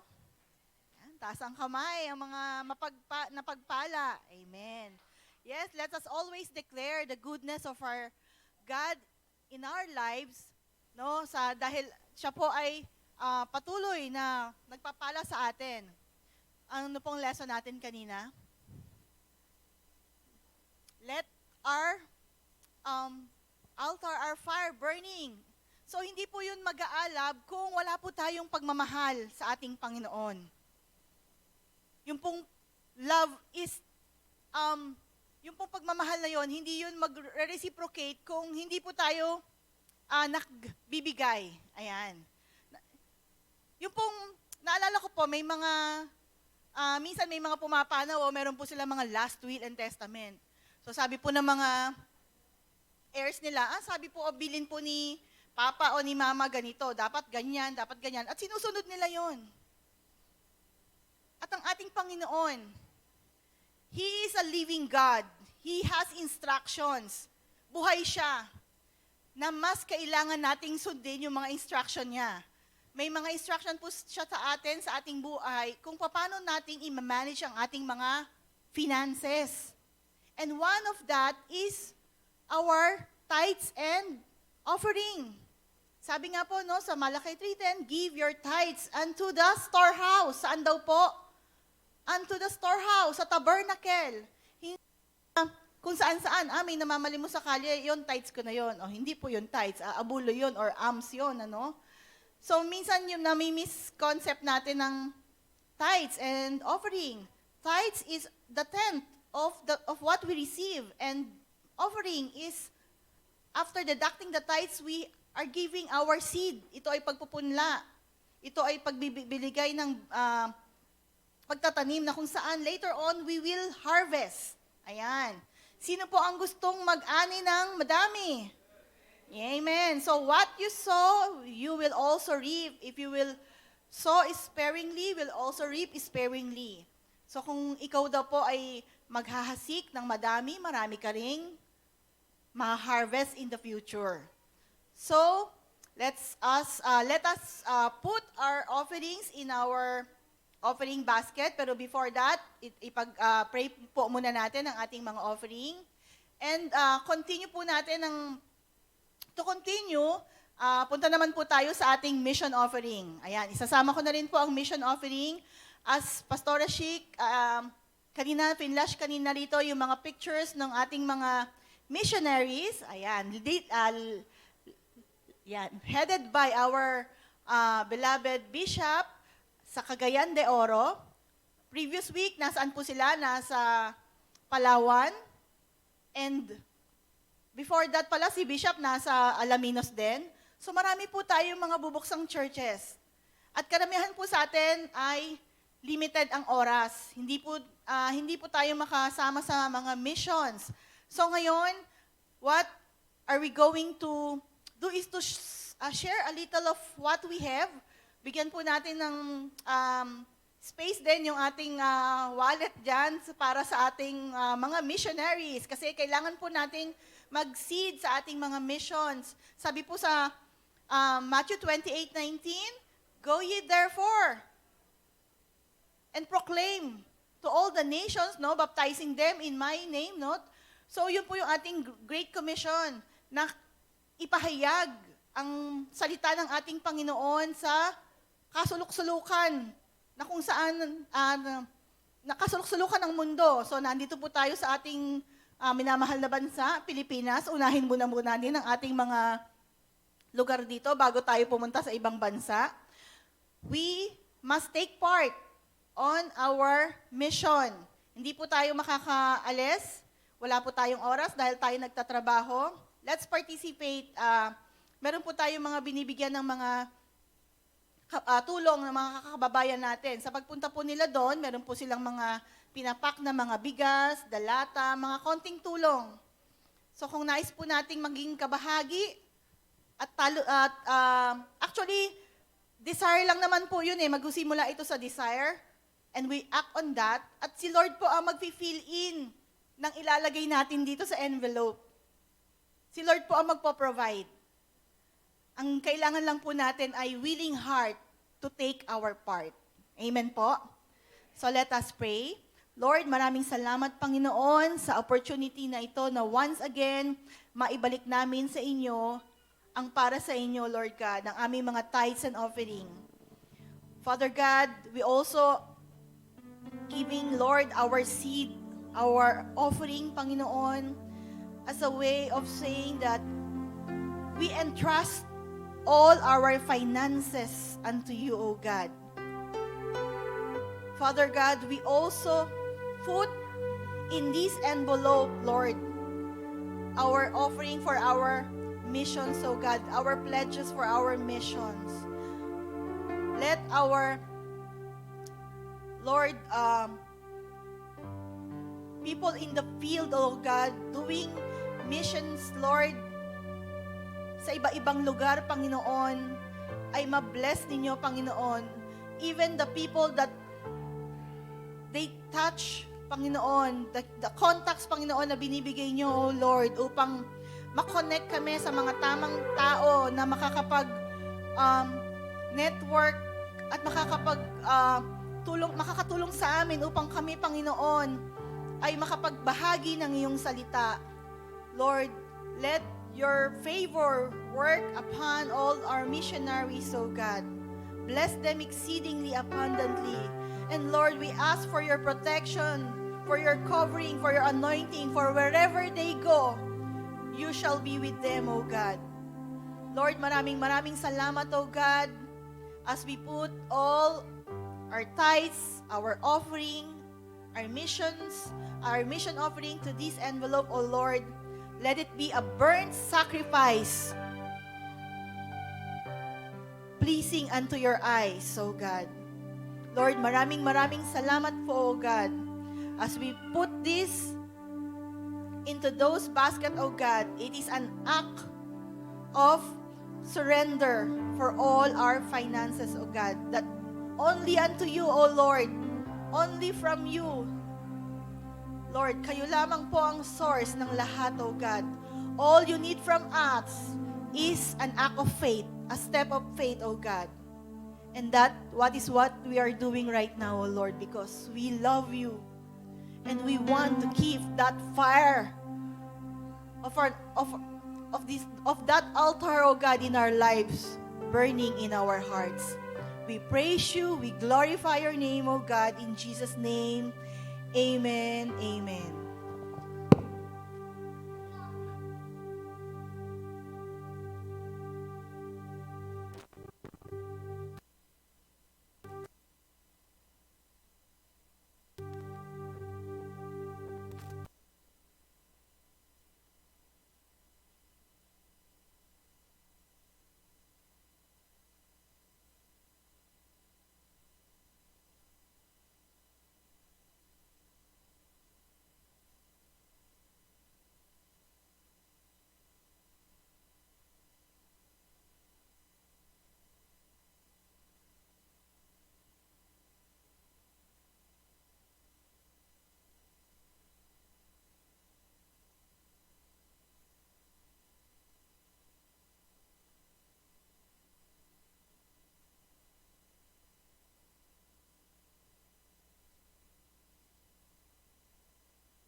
like to think about the goodness of the Lord. He gives me everything I need and so much more. So I just want to lift my hands and say that I love Him. I just want to lift my heart in praise. And I want to be thankful. I want to be grateful. I want to remember everything that the Lord has done. I want to be thankful. I want to be grateful. I want to be, I want to be, I want to be.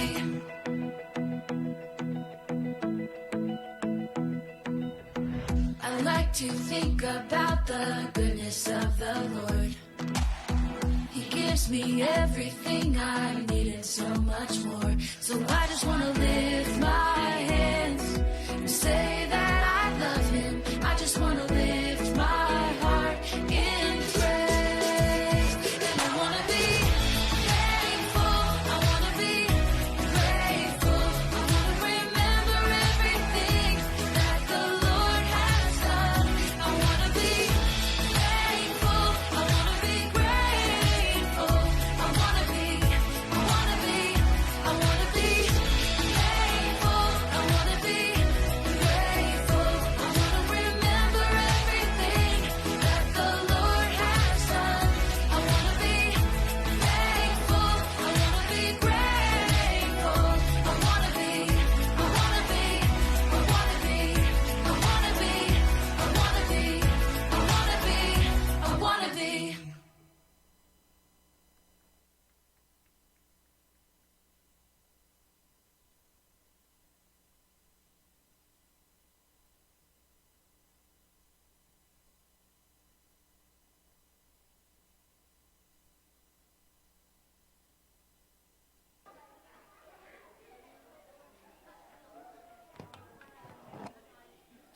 Amen. So, dadako po tayo sa atin pong communion. Amen. So, may we ask po atin pong mga usherettes to prepare.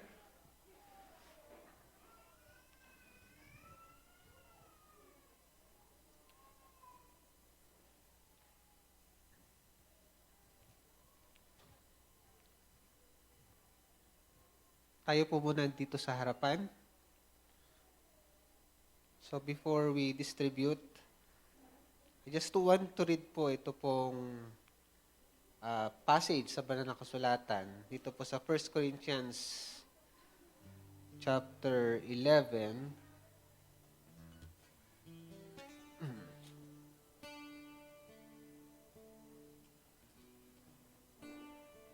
Verses 23. So ito pong gagawin natin ngayong umagang ito is let us make it a point na hindi po siya ritual. Amen po ba? Nasanay po tayo when we are in the religion, every time after the Mass or before Mass, I don't know, na kailangan pong pumila and then have part dito po sa communion. Amen? May danger po kasi na binabanggit dito sa banal na kasulatan. And as we read this word, kindly lend your ears to me. And kailangan po maka-capture po tayo ngayong umagang ito. Amen? Tatlong mahahalagang salita about the body, the blood, and the covenant. Amen? Kasi sabi po dito sa chapter 11, verse 31 or 27. Sabi dito, therefore, whoever eats this bread or drink this cup of the Lord in an unworthy manner will be guilty of the body and blood of the Lord. But let a man examine himself and let him eat of the bread and drink of the cup. Ito po, 29. For he who eats and drinks in an unworthy manner eats and drinks judgment to himself. Amen? May judgment, may danger po pag we take for granted what the Lord had done on the cross of Calvary. Amen po ba? May kausap po ba ako? Amen. So, basahin po natin verse 23. Sabi po dito, "For I received from the Lord which I also delivered to you, that the Lord Jesus, on the same night in which he was betrayed, took bread, and when he had given thanks, he broke it and said, 'Take, eat. This is my body which is broken for you.'" Sa ating po mga Asherets, kindly distribute po yung ating pong simbolo. Sabi po dito, "Take, eat. This is my body," sabi po ng Panginoon, "which is broken for you." Ano pong patungkol dun sa body ng ating Panginoon? Dito po sa 1 Peter chapter 2, verse 24. Alam po ba natin, mga kapatid, that we are destined to hell? May kausap po ba ako? We are destined to hell. Ang kaluluwa po natin, gaano man kabait ang isang tao, destined to hell po yan. Amen? Kung sa tingin mo sa sarili mo, mabait ka, ikaw ang pinakamabait na tao sa buong mundo, you are still destined to hell. Amen? 1 Peter chapter 2, verse 24. Ano po sabi po dito sa 1 Peter chapter 2, verse 24. Basahin po natin sandali. 1 Peter chapter 2, verse 24, "Who himself bore our sins in his own body on the tree, that we, having died to sins, might live for righteousness, and by whose stripes you were healed." Dahil po sa katawan ng ating Panginoon Yesus na nabayubay sa krus. Ang sabi po doon, nag-suffer po siya physically. Amen? Kindly be seated po muna, mga kapatid. Nag-suffer siya physically at alam po natin, yung torture na ginawa sa kanya nung Roman times, yung nilatigo siya, hindi po yung latigo na ginagawa ngayon. Have you watched the movie Passion of the Christ? Ano po yung ginamit na latigo po doon? Sa bandang dulo, there is something in there na pag tumama sa laman mo, may sasamang laman. Amen? Kaya wala pong maayos na itsura ang ating Panginoon Jesus nung nakabayubay po siya sa krus. Kaya nga po, tayo po na nararanasan yung ginawa ng ating Panginoong Yesus, the benefit. Tandaan po natin that the Lord Jesus Christ, nung namatay po siya, ang nasa isip niya, ikaw at ako. Amen po ba? Nakamatay siya dahil sa pagmamahal niya sa bawat isa po sa atin. We are already sentenced eh.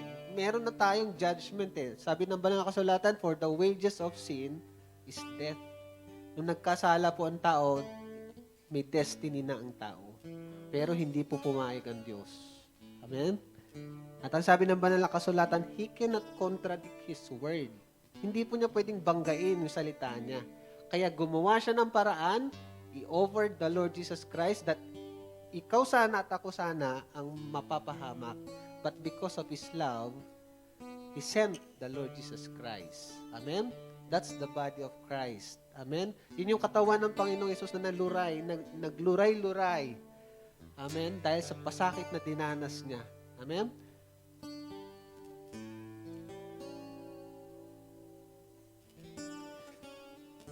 Do this, sabi po doon, tuloy po natin, this is my body, which is broken for you. Do this in remembrance of me, sa pag-aalaala po sa ating Panginoon.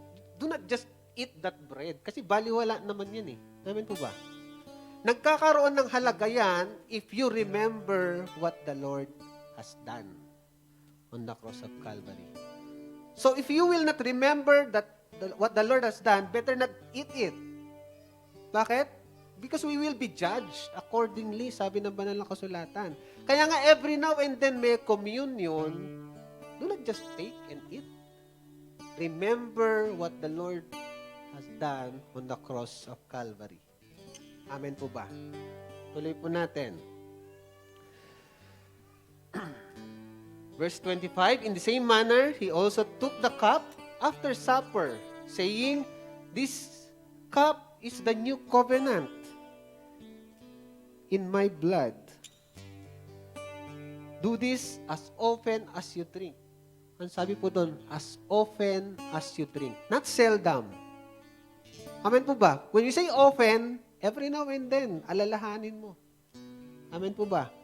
Hindi siya tuwing first Sunday lang pwede natin gawin. Amen po ba? As often as you drink, do this in remembrance of me. Ano ba tong blood na to? 1 John 1:7. Basahin po natin. 1 John 1:7. Binanggit po ni Pastora Shik kanina about atonement. Ano ba ibig sabihin ng atonement? Ang isang definition po ng atonement, basahin po muna natin, 1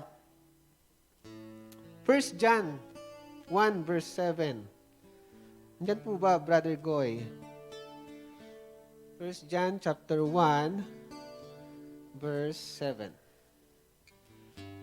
I just want to share po ito pong nais ng Panginoon sa atin ngayong umaga ito. But if we walk in the light as He is in the light, we have fellowship with one another, and the blood of Jesus Christ, His Son, cleanses us from all sin. Ano po itong ibig sabihin ng blood sa banal na kasulatan?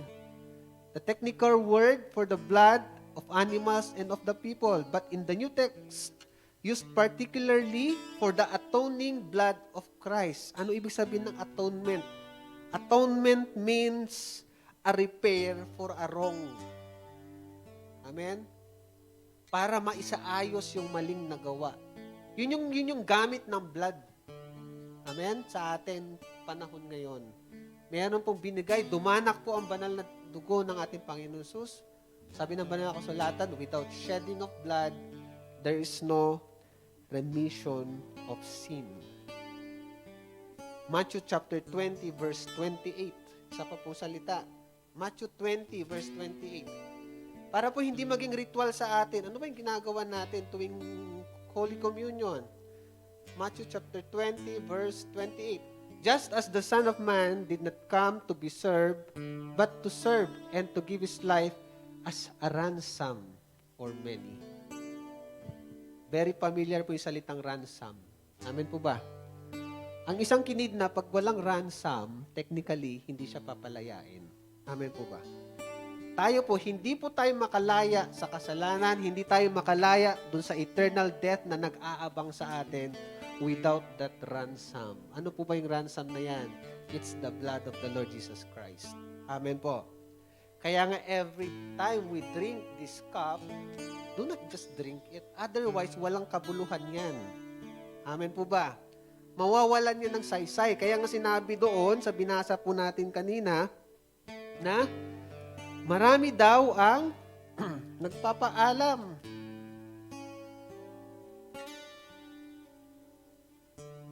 Verse 30 ng 1 Corinthians 11, for this reason, many are weak and sick among you, and many sleep. Or many dies.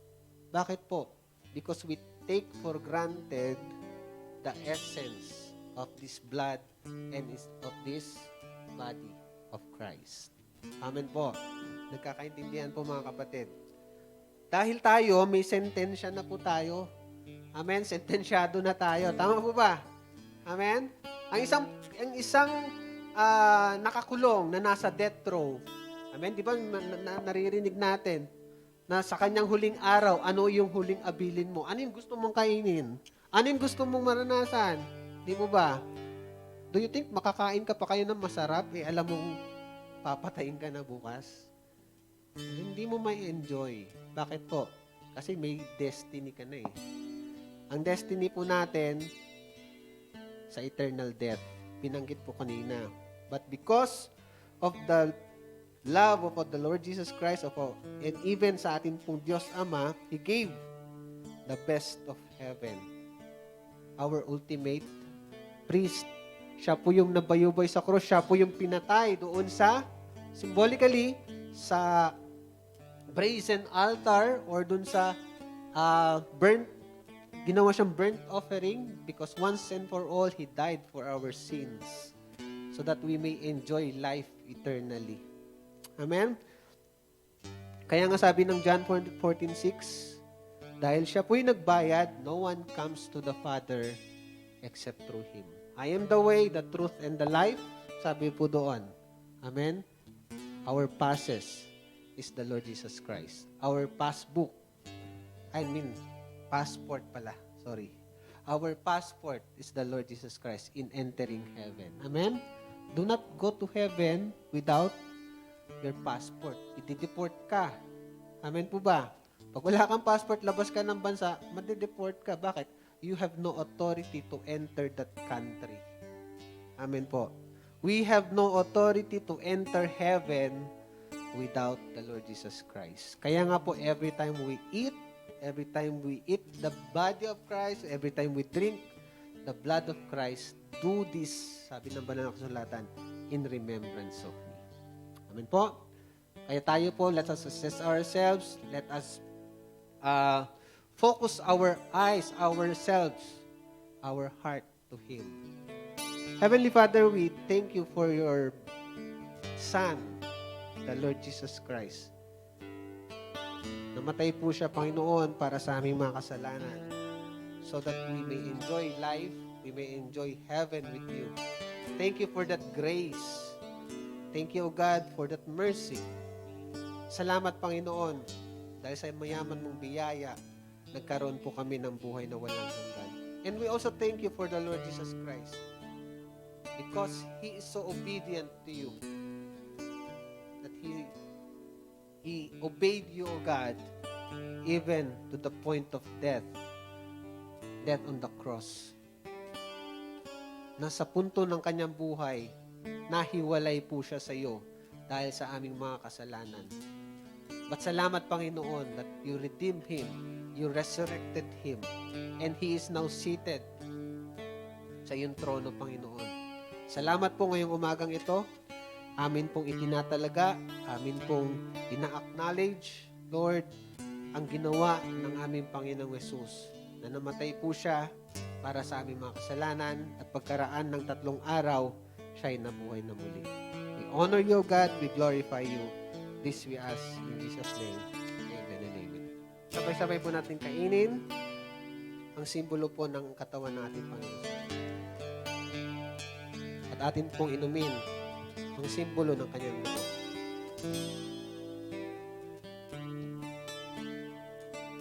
Amen.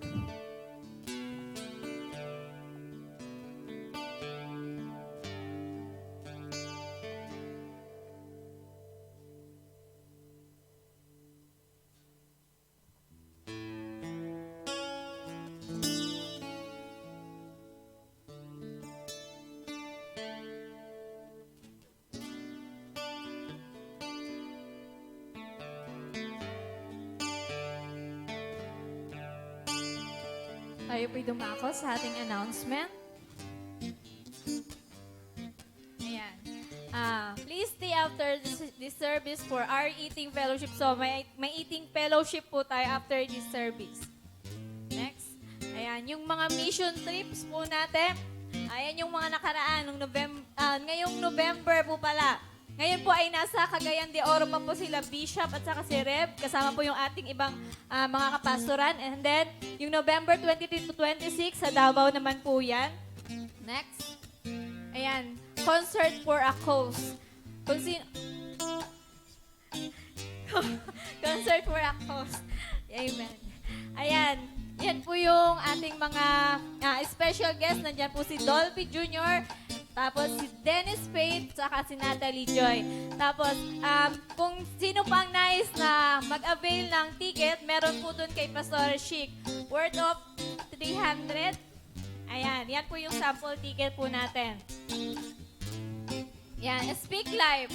Monday, 7 p.m. Yung mga, in-encourage ko po yung mga gustong magpatotoo or ma-share yung kanilang buhay sa ating Speak Live. Yun nga, mapapanood po yan. Pinapalabas po yan kada Monday ng 7 p.m. Tinig ng Pag-asa every Tuesday and Thursday at 7 p.m.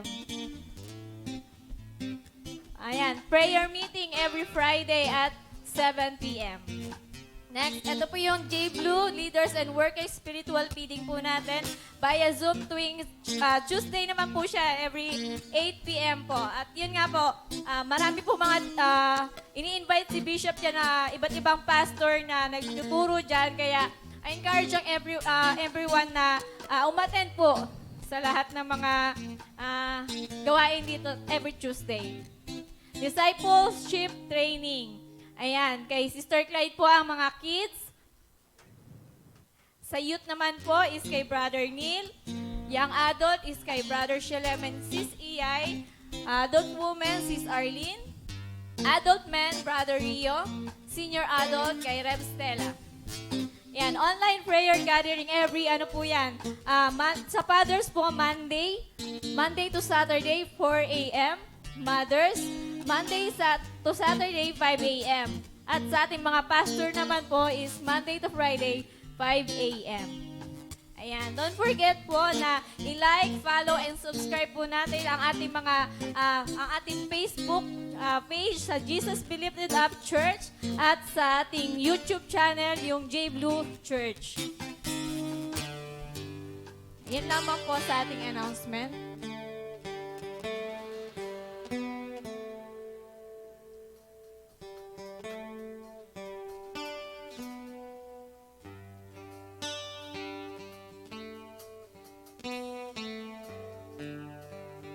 Amen. So, mapagpalang umaga po.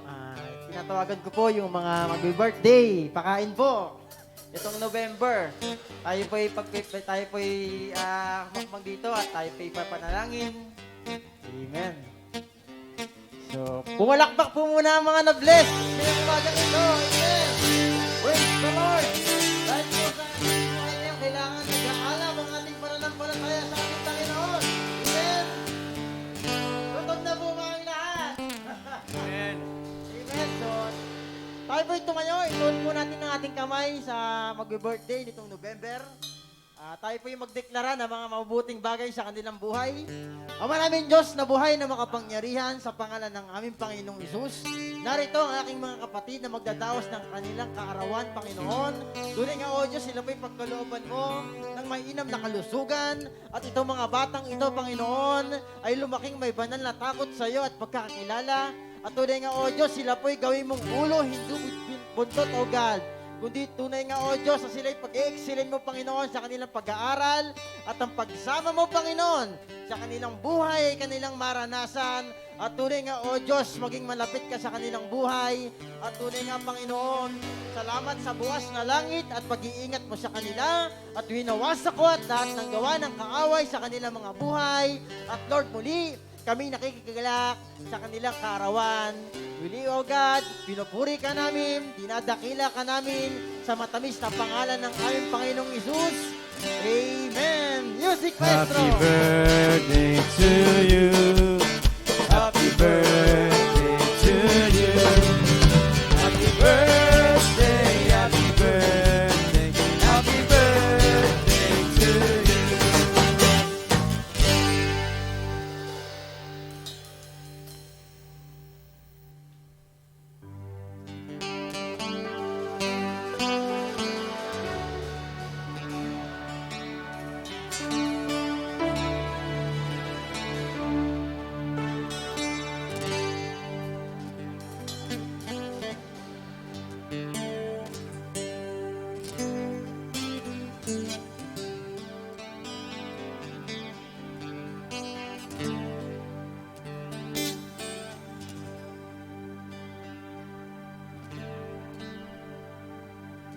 Sige po.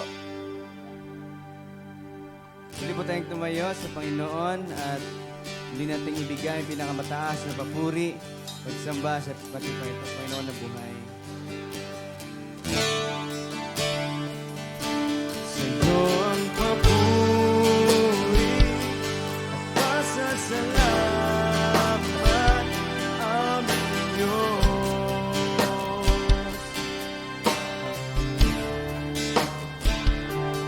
Walhatian at karangalan, alay sa iyo.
Amen.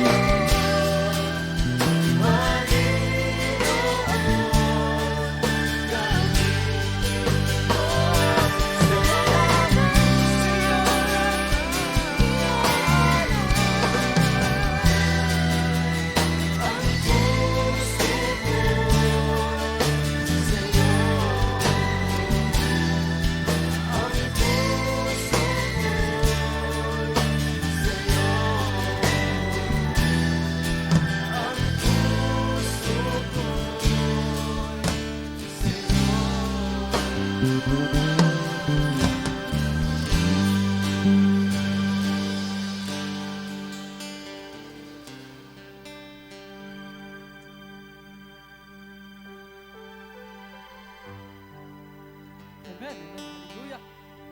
Yes, Lord. Hallelujah. We thank you, Lord God. Panginoon, salamat po, Panginoon, sa tanghaling ito, Panginoon, na binigyan niyo po kami, Panginoon, ng bagong aral, bagong natutunan, Panginoong Isus.